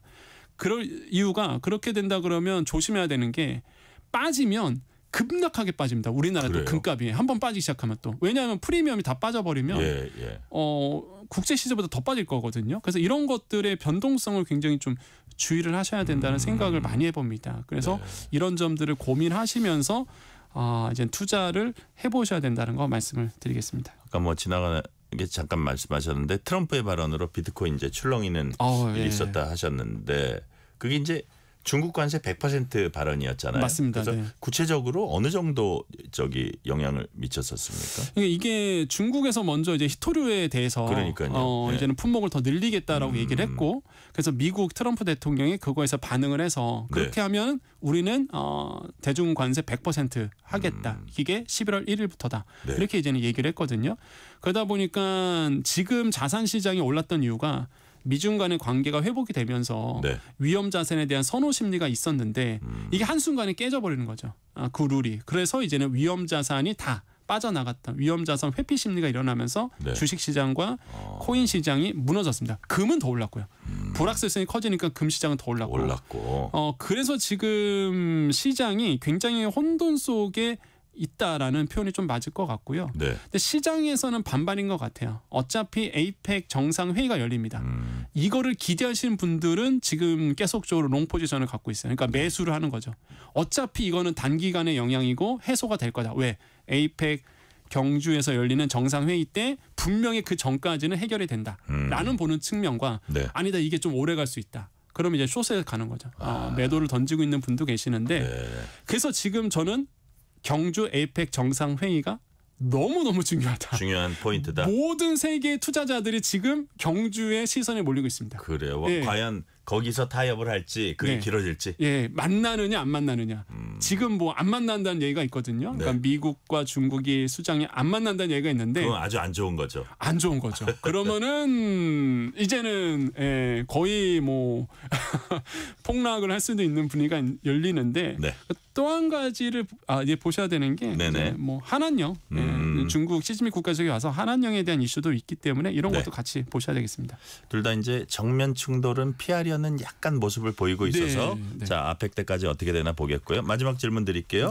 미국 증시가 우리나라 증시에 영향 미칩니다. 오늘 증시 좀 어땠어요? 선방했어요. 처음에는 매도세가 크게 나오다가 개인들이 이게 정말 무섭습니다. 이제 바이더 DB라고 해갖고 저가 매수세가 엄청 들어왔거든요. 그래서 S 곡선이었습니다. 완전히. 그래서 쭉 빠졌다가 올랐다가 다시 빠졌다가 오른 개인 매수세가 무섭게 1조 한 1,000억 원 정도 개인 순매수하면서 지수를 좀 지탱해줬다. 그래서 코스피가 생각보다 덜 빠졌고요. 코스닥은 0.12%, 1~2% 올랐습니다. 그래서 저는 오늘 장은 걱정을 했지만은 선방한 선이어서 이제 마무리됐다 이렇게 평가를 해봅니다. 네, 여기까지 말씀 듣겠습니다. 지금까지 권혁중 경제평론가였습니다. 오늘 말씀 감사합니다. 네, 감사합니다. 오늘 뉴스레터 K는 여기까지입니다. 치킨 쿠폰 당첨자 명단은 뉴스레터 K 홈페이지 확인해 주시고요. 끝곡으로는 나이가 들면은 겸허해지고 다소 현명해진다는 얘기를 담고 있는 알란 파슨스 프로젝트의 Old and Wise 듣겠습니다. 오늘도 함께해 주신 청취자 여러분 진심으로 감사드립니다. 지금까지 뉴스레터 K 전종철입니다. Can see